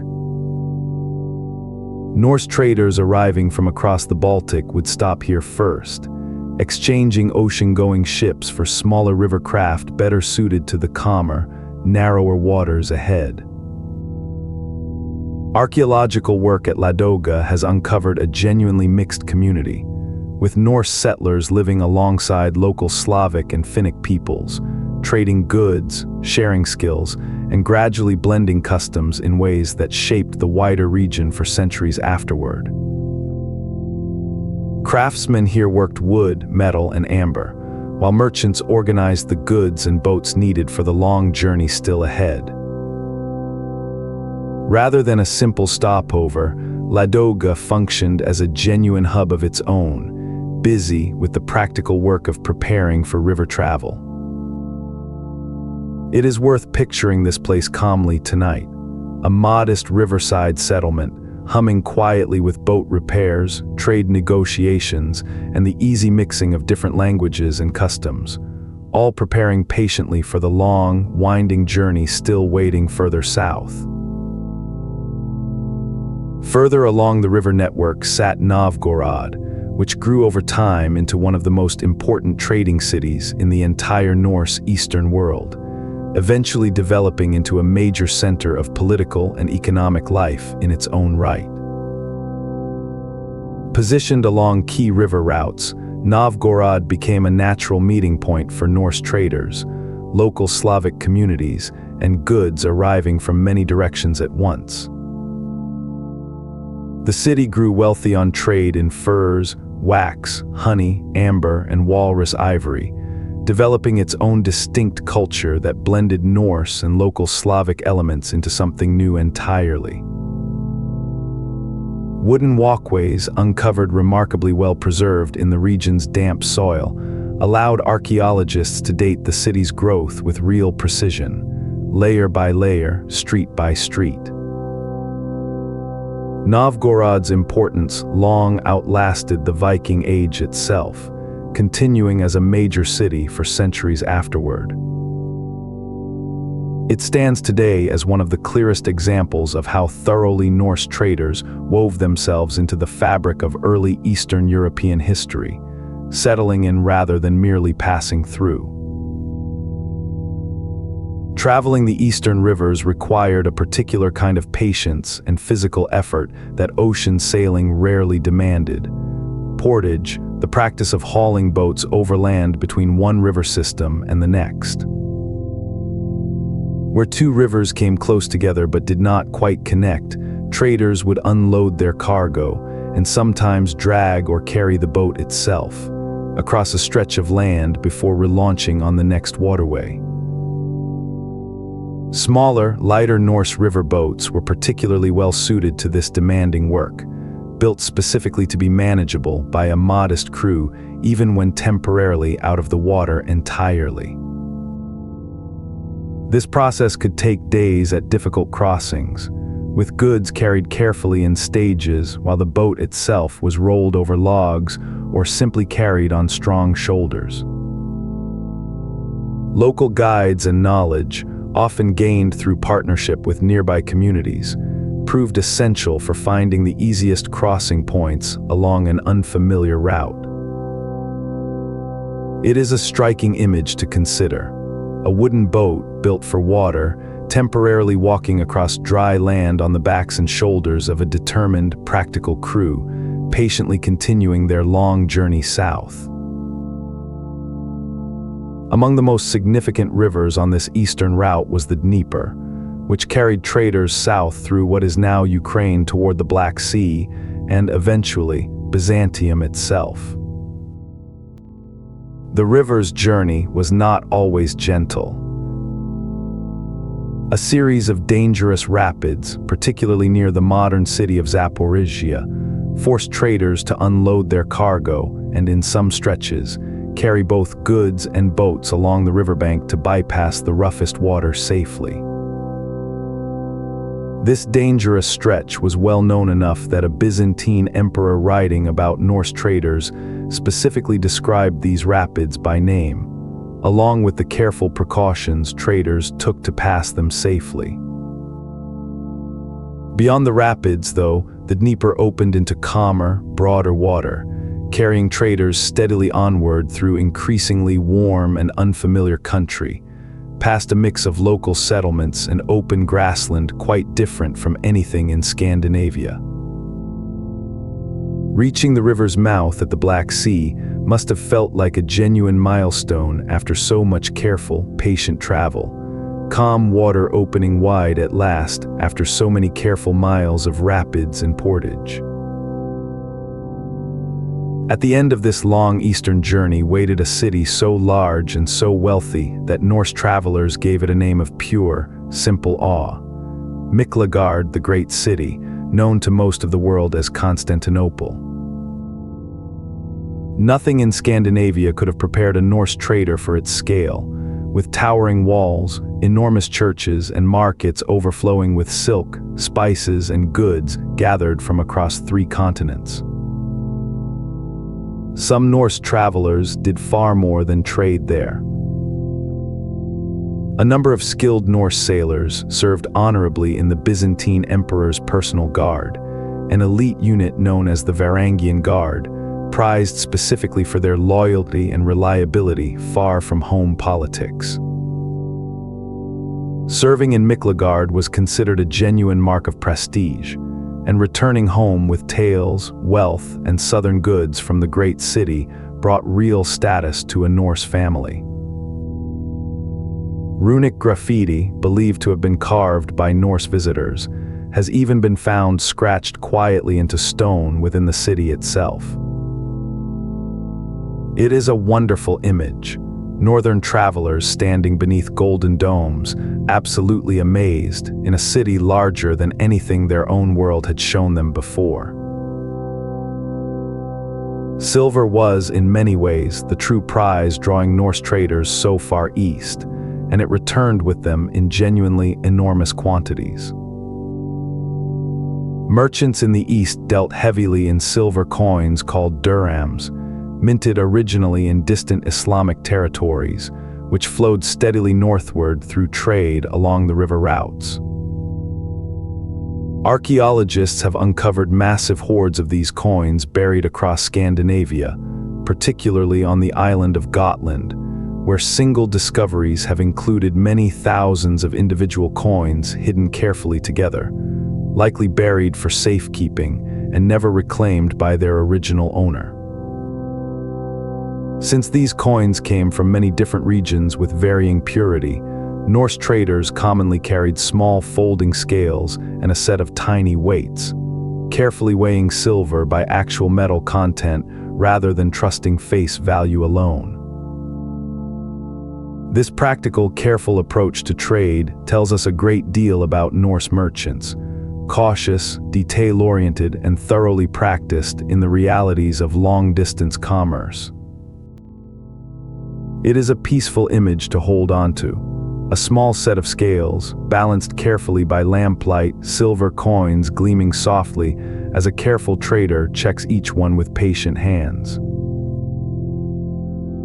Alongside silver, Norse traders returning from the east often carried luxurious goods rarely seen anywhere near Scandinavia, chief among them silk, imported from far beyond even Byzantium's own borders along routes stretching all the way to Central Asia and China.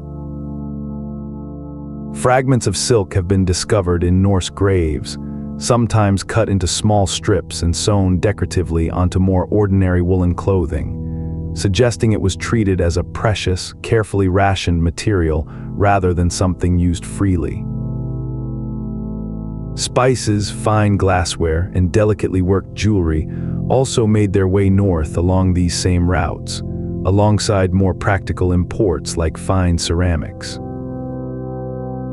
For most Norse families, these goods would have felt almost impossibly exotic, small physical proof of a wider, richer world, reachable only through months of patient, careful travel.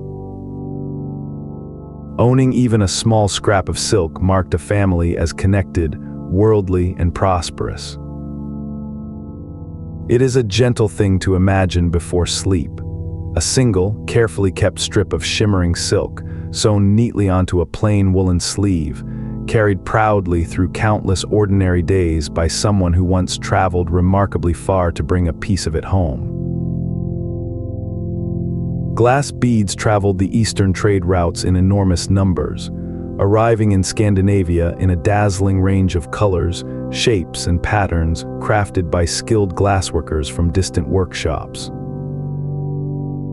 Norse women in particular wore long strings of these beads between the oval brooches common in traditional dress, creating a colorful, personal display that also quietly signaled a family's trading connections and relative wealth. Some beads were remarkably intricate, layered with contrasting colors or delicate patterns that would have taken real skill and patience to produce. And archaeologists have found beads originating from as far away as India and the Middle East scattered across Norse graves. Beyond simple decoration, beads sometimes functioned almost like a flexible, portable form of currency, easily traded in small quantities for goods or services when coinage was scarce or impractical. A single strand might mix beads from many different regions and workshops, each one collected patiently over years of trading, travel, or careful gift exchange. It is a lovely image to hold onto gently now. Sunlight or firelight catching a long, colorful strand of beads, each one holding a small, quiet story of distant travel. Taken together, these Eastern journeys reveal a side of Norse life often overshadowed by tales of Western voyages. Patient, practical traders steadily building relationships, routes, and settlements across an enormous stretch of Eastern Europe. Goods flowed in both directions along these rivers, but so did ideas, languages, and eventually entire communities, blending Norse, Slavic, and Byzantine influences into something genuinely new in cities like Novgorod and Kiev. This was rarely fast or dramatic work. It was built gradually, river journey after river journey, trade agreement after trade agreement, across many patient decades. Byzantine silver, Central Asian silk, and Baltic amber all passed through the same careful hands, carried by people equally comfortable rowing a loaded boat upstream as bargaining calmly in a crowded Eastern market. Having followed the rivers this far east, let's now turn our attention the opposite direction entirely, back toward open ocean, and toward the long, patient westward voyages that carried Norse families toward entirely new islands, new coastlines, and eventually, a shore none of their ancestors had ever seen before. Rivers, rapids, silver, and silk, a whole quiet world of trade carried patiently on Norse shoulders and Norse oars. Let it drift gently now toward the back of your mind. Ahead, the ocean opens westward, toward islands still waiting to be found. If the eastern rivers carried Norse traders toward great cities, the western ocean carried Norse families somewhere quite different, toward empty, windswept islands waiting to be settled for the very first time.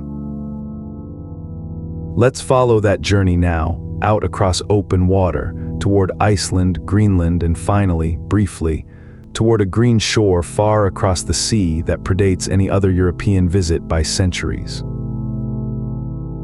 Sometime around the year 874, according to later written accounts, a Norse settler named Ingolfur Arnarsson became the first permanent resident of Iceland, an island that had previously been visited only briefly by occasional travelers and a handful of monks from further south. Tradition holds that Ingolfr followed an old custom of tossing his high seat pillars, carved wooden posts of ceremonial importance, into the sea as he approached, promising to settle wherever they eventually washed ashore. He built his farm near a spot with warm, steaming ground, which he named Reykjavik, meaning smoky bay, after the geothermal vapor rising gently from the earth there, a name the modern capital city still carries today. Word of available land traveled quickly back to Norway and beyond, and within roughly 60 years, historians estimate that tens of thousands of settlers had arrived, claiming farmland across the island's habitable coastal regions. It is a remarkable thought to settle on tonight, an entire nation beginning quietly, farm by farm, around scattered patches of steaming ground on a previously empty northern island. Iceland greeted its new Norse settlers with a landscape unlike anything most of them had known before, shaped by volcanic fire as much as by ice and water. Steaming hot springs, bubbling mud pools, and the occasional dramatic volcanic eruption sat alongside glaciers, waterfalls, and green, grassy valleys, creating a land of striking contrasts. Where Norway offered deep fjords and dense forest, Iceland offered wide open, largely treeless landscapes, since the island had comparatively little woodland to begin with, and what existed was cleared fairly quickly by early farming settlers. This scarcity of timber meant settlers had to import wood for shipbuilding and construction, relying more heavily on turf and stone for their homes than their relatives back in wooded Norway. Yet the island's volcanic soil, once cleared and managed carefully, proved genuinely fertile in many areas, supporting hardy livestock and modest crops of barley in favorable years. It is a landscape that still surprises visitors today, geothermal steam rising gently only a short distance from grazing sheep, fire and ice settled together in the same quiet northern light. In the year 930, Icelandic settlers gathered at a dramatic site called Thingvellir, meaning assembly plains, to establish something remarkable. The Althing, a national assembly that many historians consider among the oldest continuously referenced parliamentary institutions in the world. Once each summer, free landowners from across the island traveled, sometimes for many days, to this open plain, camping together for roughly 2 weeks while laws were recited, disputes were judged, and important community decisions were made collectively. Thingvellir itself was chosen partly for its striking natural setting, a wide rift valley marked by dramatic cliffs, where a natural rock formation is said to have carried a speaker's voice remarkably well across the gathered crowd. This yearly gathering blended serious legal business with the lighter atmosphere of a genuine community reunion, complete with trading, matchmaking, and reconnecting with distant friends and relatives. It is a wonderful thing to picture, an entire island's worth of independent farming families, gathering peacefully each summer beneath dramatic cliffs, patiently building law and community together without any single ruling king. Iceland's early governing system relied on something unusual for its time. No king or central ruler at all, but rather a network of local chieftains called Gathar, who represented their followers' interests at the yearly Althing gathering. At the center of Icelandic law stood a position called the lawspeaker, an individual elected to hold the entire body of Icelandic law carefully in memory, since much of it existed only in spoken form for generations before eventually being written down. Every summer at the Althing, the lawspeaker was expected to recite a portion of the law aloud from memory, ensuring the whole assembled community could hear, question, and confirm it together. This system demanded genuinely impressive memory and public speaking skill, and law speakers were chosen carefully for their knowledge and clear judgment. Disputes were settled through structured argument and community judgment rather than any central authority's decree, relying heavily on precedent, reputation, and the collective sense of the gathered free farmers. It is a striking thing to consider. An entire society's laws held safely for generations in careful, patient human memory alone. Eric the Red, a strong-willed Norse settler originally from Norway, arrived in Iceland only after his family had already left their homeland following a serious dispute, and he would soon find himself moving on once again after troubles of his own on the island. Sailing further west during a period away from Iceland, he became one of the first Norse explorers to properly investigate a largely ice-covered island that came to be called Greenland. When it came time to encourage other settlers to join him there, Eric reportedly chose the island's name quite deliberately, reasoning, according to later sagas, that a pleasant, inviting name would attract far more willing settlers than a more accurate description of its icy interior. The name worked. Within a few years, a genuine wave of Norse settlers followed him across the open water to try their fortunes on this new, distant coastline. It is a rather charming detail to end on. Even 1,000 years ago, a bit of clever, hopeful marketing was enough to convince an entire wave of families to gather their belongings and sail toward a brand new horizon. The Norse settlements in Greenland eventually grew into two main communities, sensibly named the Eastern Settlement and the Western Settlement, both actually located along the island's more hospitable southwestern coastline rather than its harsher eastern shores. Settlers built farms in sheltered fjords, raising livestock and growing what limited crops the short, cool growing season allowed, supplementing their diet heavily with seal, fish, and other resources gathered from the surrounding sea. At its height, the Greenland settlements likely supported a few thousand people, along with churches, a cathedral, and enough organized community life to maintain contact with Iceland and Norway for several centuries. Norse settlers here also encountered the Thule people, ancestors of today's Inuit communities, who were themselves moving into the region during roughly this same period, and the two very different cultures existed nearby one another for a considerable stretch of time. Life this far north demanded real resilience and careful resource management, season after season. It is worth pausing on the sheer determination involved.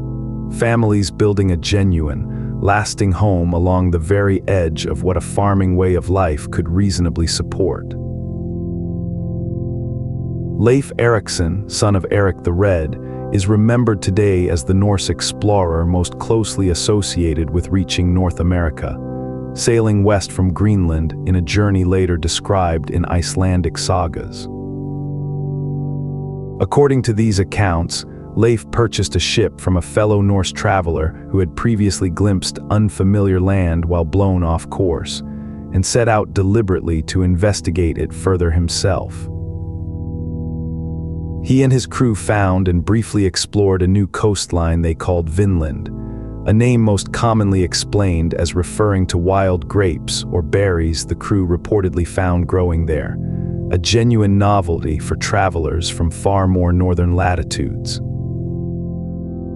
The sagas describe timber, mild weather, and fertile land, all valuable resources compared to Greenland's harsher conditions. This journey placed Norse sailors on North American shores roughly 5 centuries before any other well-documented European crossing of the Atlantic. It is a quietly remarkable thought to hold as sleep approaches. A small wooden ship, already thousands of miles from its original home, sailing on just a little further toward a green and unfamiliar shore. For a long time, Vinland existed mostly in the realm of saga and legend, its exact location debated by historians without firm physical proof. That changed in the 1960s when archaeologists Helge and Anne Stein-Ingstad, following saga clues and local knowledge, uncovered clear evidence of a genuine Norse settlement at a place called Elance Ox Meadows, on the northern tip of Newfoundland in Canada. Excavations revealed the remains of turf-walled buildings built in a distinctly Norse style, along with tools, a bronze pin, and other objects unmistakably linked to Norse craftsmanship rather than any local indigenous tradition. Perhaps most tellingly, archaeologists also found butternuts and butternut wood at the site, a species that did not grow anywhere near Newfoundland itself, confirming that this settlement's inhabitants had traveled and gathered resources further south along the coastline. This discovery offered the first solid, physical confirmation that Norse sailors truly had reached North America centuries before other Europeans. It remains to this day a quietly thrilling piece of proof, an old Sagas claim confirmed patiently, centuries later, by careful hands sifting gently through northern soil. Despite its promising resources, the Norse settlement at Vinland lasted only a short time, likely just a few years, before its small population chose to return to Greenland rather than remain permanently. Historians point to several practical reasons for this. The colony was simply too far from other Norse settlements to receive steady support, supplies, or fresh settlers, leaving a small founding group increasingly isolated on an unfamiliar coastline. The local indigenous peoples the Norse encountered there were already well established across the region, with their own long-standing communities, making permanent expansion difficult for such a small Norse group. Rather than any single dramatic event, it seems to have been this steady combination of distance, isolation, and practical difficulty that eventually convinced the settlers to turn back. Norse sailors continued visiting the wider region afterward for timber and other resources, but no lasting colony ever took root there. It is a gentle reminder in its own way. Even determined, capable sailors sometimes recognize, quietly and sensibly, when a particular shore is simply better visited than settled. Looking back across this entire westward journey, from Iceland's steaming valleys to Greenland's sheltered fjords, and finally to Vinland's unfamiliar grapevines, what stands out most is not conquest, but patient, careful settlement, undertaken by ordinary families willing to build a life on each new shore they found.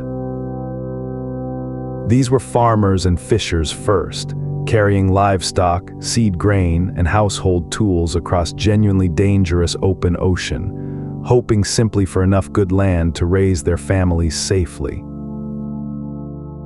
Some of these settlements thrived for centuries, like Iceland, which remains a proud, distinct nation today.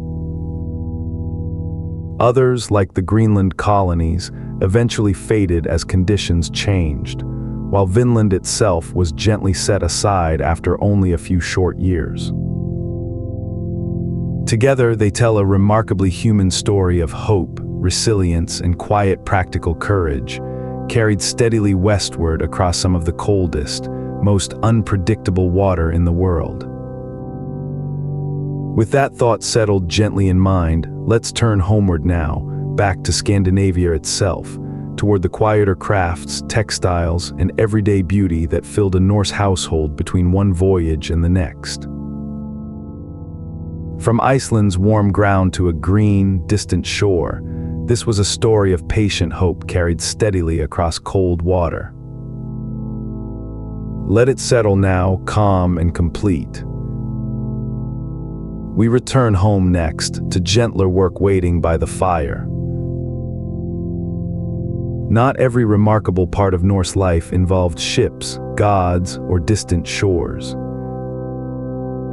Some of it lived much closer to home, in careful handwork and small personal beauty. A finely carved comb, a length of woven wool, a brooch polished until it caught the firelight just right. Let's slow down even further now, into the quiet, careful crafts that filled ordinary Norse hands and ordinary Norse days.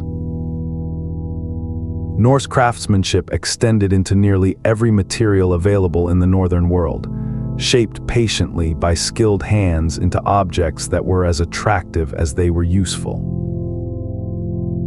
Bone and antler gathered from livestock and hunted animals were carved carefully into combs, pins, and small tools, prized for being both plentiful and pleasant to work with a sharp blade. Bronze and silver, often obtained through the same trade networks that brought silk and silver coins from the East, were cast and hammered into jewelry, buckles, and decorative fittings for everyday objects. Even simple household items like spoons or small boxes frequently carried carved decoration, suggesting that Norse craftspeople rarely saw beauty and practicality as separate goals.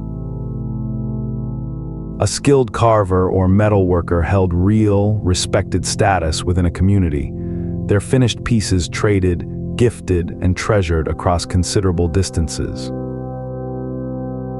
It is a comforting thing to consider tonight, a whole culture that took genuine, quiet pride in making even ordinary, everyday objects a little more beautiful than they strictly needed to be, simply because careful hands and patient attention made it possible. Among the most common Norse-crafted objects, and among the most personal, were combs, carefully carved from bone or antler and used daily for basic grooming and hygiene. Archaeologists have recovered enormous numbers of these combs from Norse settlements, some plain and functional, others decorated with careful incised patterns or even small protective cases to keep the teeth from damage during travel. Far from a minor detail, regular grooming appears to have mattered genuinely to Norse people, with historical accounts from visiting outsiders occasionally remarking, with some surprise, on how frequently Norse travelers washed, combed their hair, and tended their appearance compared to certain neighboring cultures. Comb-making itself became a specialized craft, with skilled makers producing enough to supply local use and, in busy trading towns, enough surplus to sell more widely. Finding a small, careful, personal object like a comb, well used and gently worn, offers a wonderfully intimate glimpse into daily Norse life. It is a small human thing to hold in mind before sleep. Quiet grooming by firelight, a well-made comb passed carefully through combed, cared-for hair. Norse women commonly wore a distinctive style of paired oval brooches, fastened at the shoulders to hold up a simple sleeveless overdress, turning a practical clothing fastener into one of the most recognizable and beautiful elements of traditional Norse dress. These brooches were often cast in bronze, sometimes gilded or set with small decorative details, and their surfaces were frequently covered in intricate, flowing patterns of interlocking animals and looping lines, a decorative style historians now recognize and study closely. Strings of colorful glass beads, gathered through the very trade routes we explored a little earlier tonight, were often draped between these two brooches, adding both color and a quiet, visible sign of a family's trading connections and relative wealth. A woman's brooches, along with any beads, pins, or pendants she wore, said a great deal about her household and status without a single word being spoken. It is a lovely image to settle on, sunlight catching polished bronze at the shoulder, colorful beads swaying gently with each unhurried step across a quiet farmyard. Producing cloth in the Norse world was a genuinely enormous undertaking, and it fell overwhelmingly to women, who managed every stage from raw wool to finished fabric with remarkable, patient skill. Weaving itself happened on a tall, upright piece of equipment called a warp-weighted loom, with the vertical threads held taut by rows of stone or clay weights hanging along the bottom edge, a technique that left behind distinctive, easily recognizable archaeological traces wherever it was used. Before any weaving could begin, wool first had to be sheared, cleaned, combed, and spun into even thread using a simple hand spindle, a slow process that could occupy countless hours across many quiet evenings. Historians estimate that producing enough cloth for a single ship's sail could require the equivalent of one person's steady work across an entire year or more, once every stage is properly counted. This staggering investment of time helps explain why cloth itself was treated as a genuinely valuable good, sometimes even used in trade much like silver or beads. It is worth appreciating fully. Entire ships, in a very real sense, sailed forward on the patient, steady work of countless spinning and weaving hands.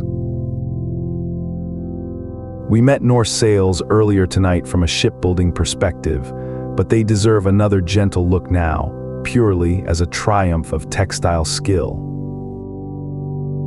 A single large sail required not just enormous amounts of spun wool, but careful weaving in a particular tight, sturdy pattern designed specifically to hold its shape under real wind pressure without stretching or tearing. Once woven, sails were often treated with animal fat, tar, or other natural substances to help repel water and strengthen the fibers further against constant salt spray. Some sails were dyed or woven in bold patterns, stripes and diamonds in red, blue, or golden tones, turning practical fabric into a striking, recognizable symbol as a ship approached from a distance. Producing one properly could realistically involve the combined labor of an entire household, working steadily across many months. Considered this way, a ship's sail represents something wonderfully layered. Shepherding, shearing, spinning, dyeing, and weaving, all patiently combined into a single wide sheet of cloth, strong enough to carry a whole vessel steadily across an ocean on nothing more than careful, well-planned wind. Norse women held a position within their households and communities that was, in several practical respects, notably independent compared to many other cultures of the same era. A married woman typically managed the household's daily operations, including food stores, workers, and general domestic decisions. Particularly during the many months a husband might spend away trading, farming distant land, or traveling. Norse law in several regions also granted women meaningful property rights, including the ability to inherit land and, under the right circumstances, to formally end an unsatisfactory marriage and reclaim her original dowry, a right not universally available to women elsewhere in medieval Europe. Some women clearly took on even broader roles, with archaeological and written evidence pointing to female traders, landowners, and in at least a few remarkable cases, decision-makers of real local influence.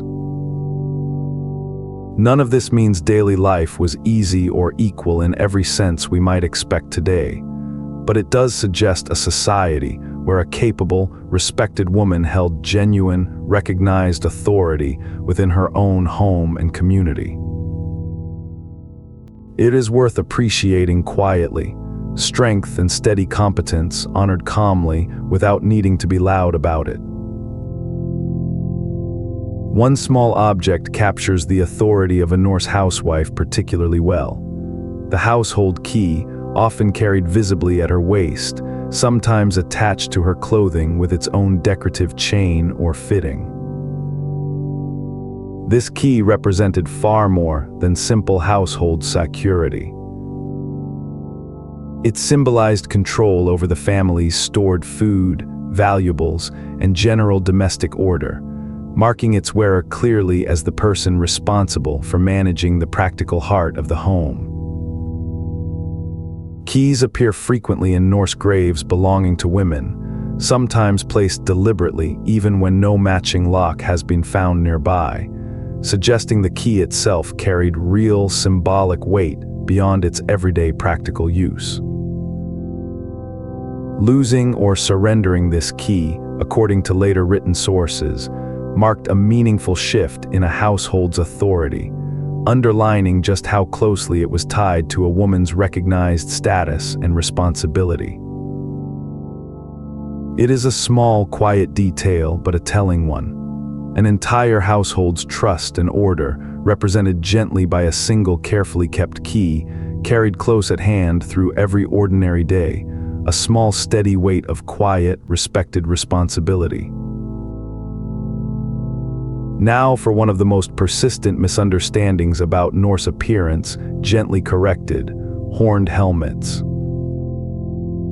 Despite their popularity in cartoons, sports mascots, and costume shops, there is no reliable historical or archaeological evidence that Norse sailors or farmers ever wore helmets topped with horns.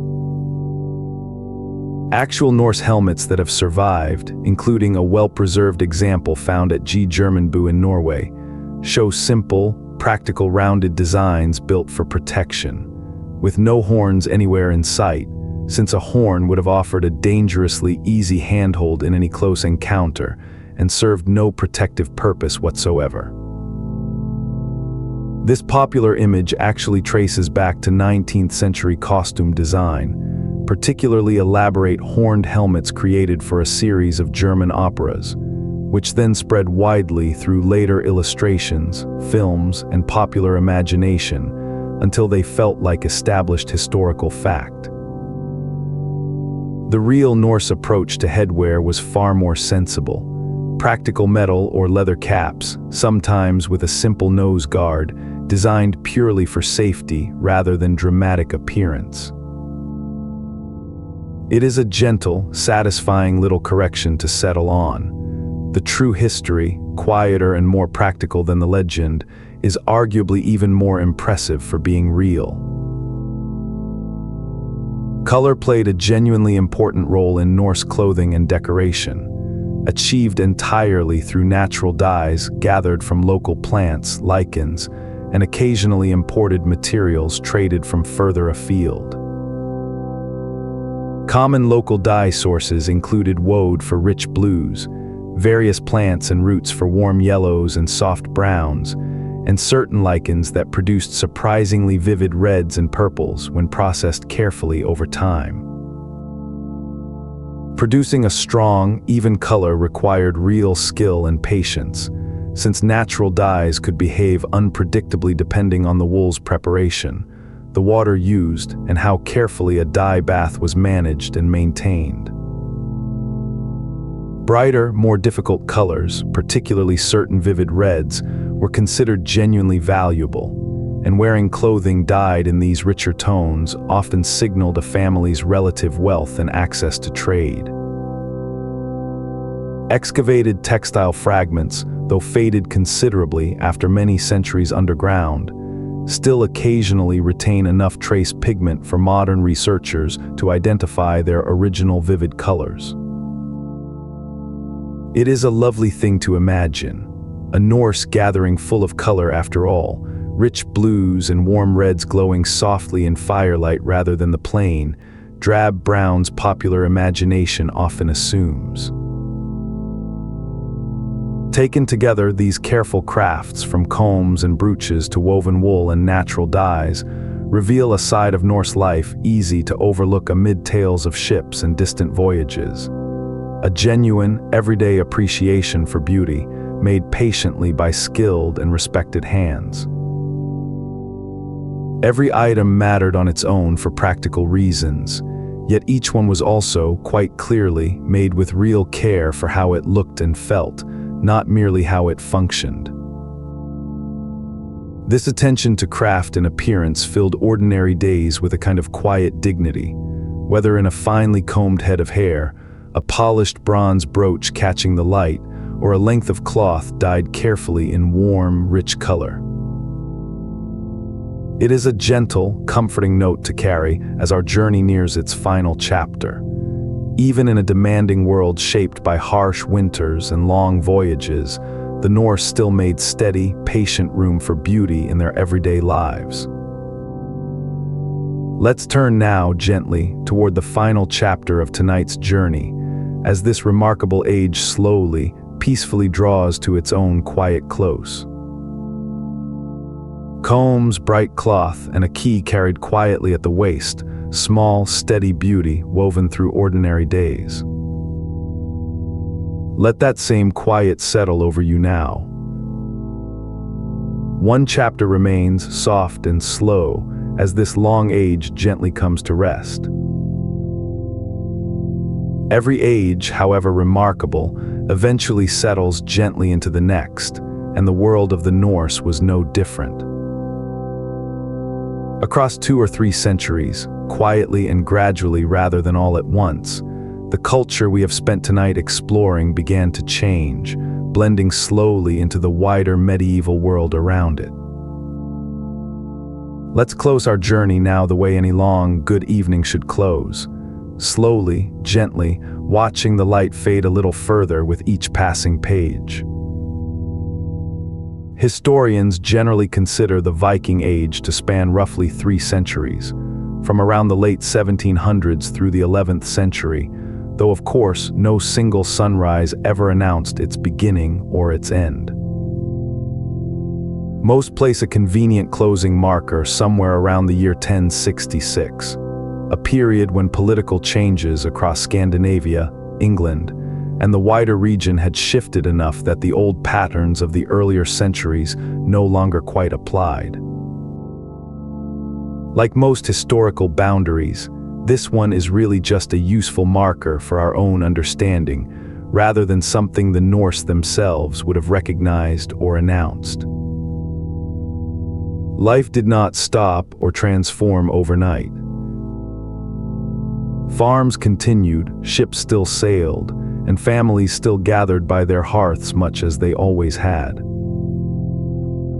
What changed was slower and quieter, growing kingdoms, spreading new beliefs, and steadily shifting trade patterns that gradually reshaped Norse society from within, generation by patient generation, rather than through any single dramatic turning point historians could point to cleanly. Perhaps the most significant change during this long, slow transition was religious. Christianity had been present at the edges of Norse society for generations already, carried home by traders and travelers who had encountered it in Christian lands, but it spread most decisively once ruling kings began formally adopting the new faith themselves. In Denmark, King Harald Bluetooth famously proclaimed his conversion, and that of his kingdom on a great runestone raised around the year 960, while similar shifts followed in Norway and Sweden over the following decades. This transition was gradual rather than sudden almost everywhere, with old customs and new beliefs often existing side by side for a generation or more, sometimes within the very same family. Church buildings slowly appeared alongside old gathering places, and burial customs shifted gently from mounds and grave goods towards simpler Christian practice. Rather than one single moment of dramatic change, it is more accurate to picture something softer, old beliefs fading slowly like embers, while new ones took hold gradually, warmly, alongside them over the quiet span of several patient generations.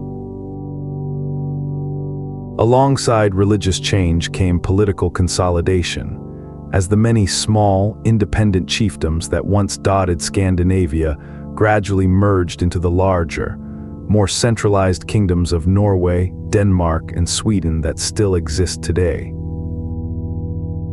This process took considerable time and involved countless local agreements, alliances, and shifting loyalties among regional leaders, gradually concentrating authority into fewer, stronger hands. Kings began minting their own coins, establishing more formal legal systems, and building lasting institutions like churches and administrative centers that helped bind larger territories together more permanently than the old chieftain system ever had. Trading towns grew into proper cities under this new, more organized structure, with steadier governance supporting steadier, longer-term commerce. Where a Norse farmer's world had once centered mostly on local assemblies and nearby chieftains, it gradually widened to include a more distant king and a more formal, organized state. It was, in many ways, simply the natural next chapter for a culture that had already shown, through things like Iceland's Althing, real skill in building careful, lasting systems of law and cooperation. One of the most delightful parts of this long Norse legacy is hiding in plain sight, spoken by millions of English speakers every single day without a second thought. Words like sky, window, knife, egg, happy, husband, and even the word, they all trace their roots back to Old Norse, absorbed into English particularly during the centuries when Norse settlers lived closely alongside English communities in parts of Britain.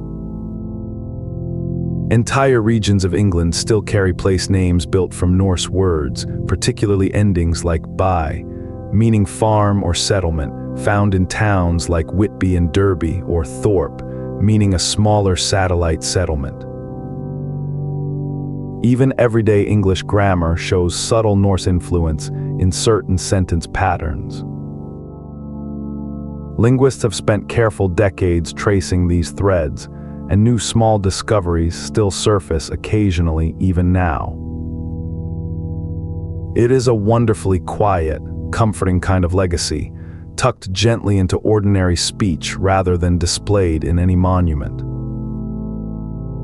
Every time someone glances up at a clear sky or reaches for a simple kitchen knife, they are, in a small way, still speaking a little Old Norse.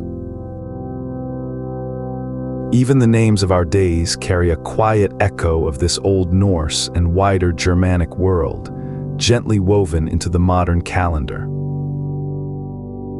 Thursday takes its name from Thor, the steady, protective god we met earlier tonight, originally Thor's Day in Old Norse and related Germanic languages. Friday likely honors Frigg or possibly Freyja, both important goddesses associated with love, foresight, and household well-being. Tuesday and Wednesday carry similar echoes of Norse and Germanic gods associated with law and wisdom, absorbed gradually into English through centuries of contact and shared linguistic roots. None of this happened through any deliberate decision or grand ceremony.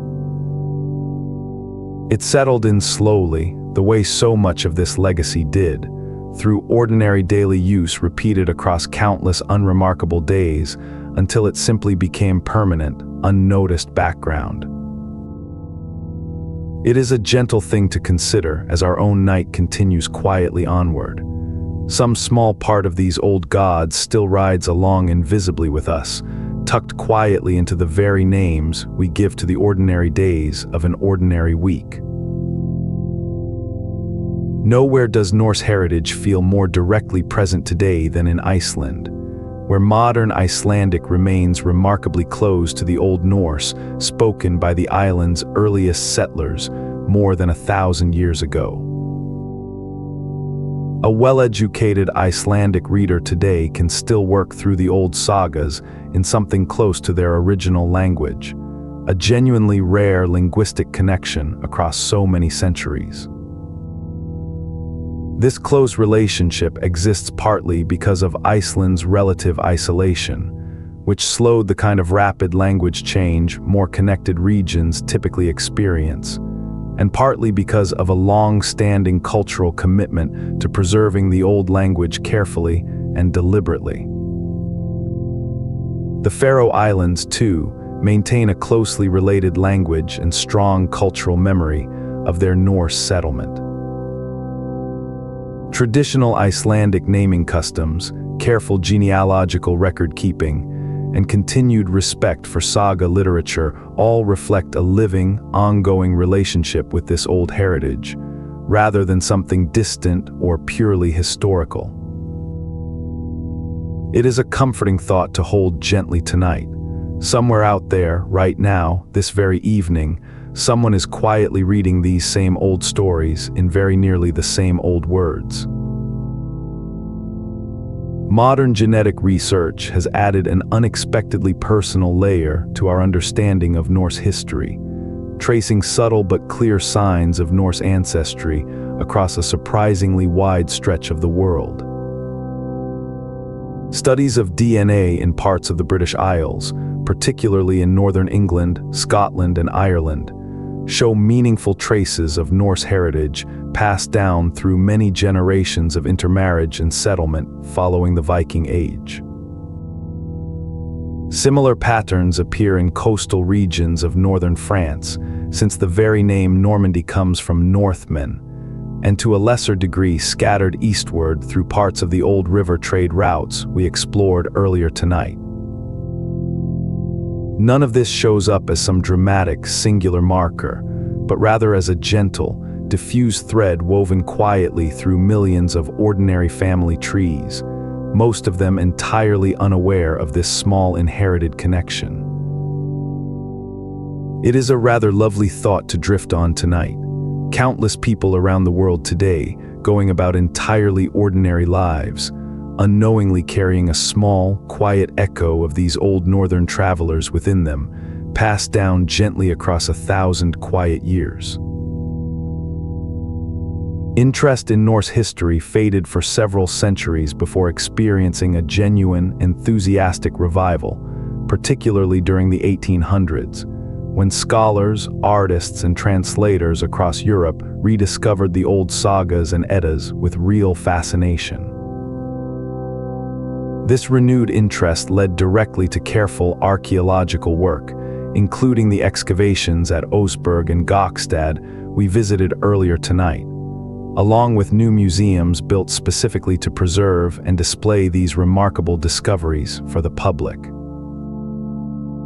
Translators worked to bring the old sagas into modern languages, and artists across Europe drew inspiration from Norse mythology in paintings, music, and literature, sometimes romanticizing the era rather more dramatically than the historical record actually supports.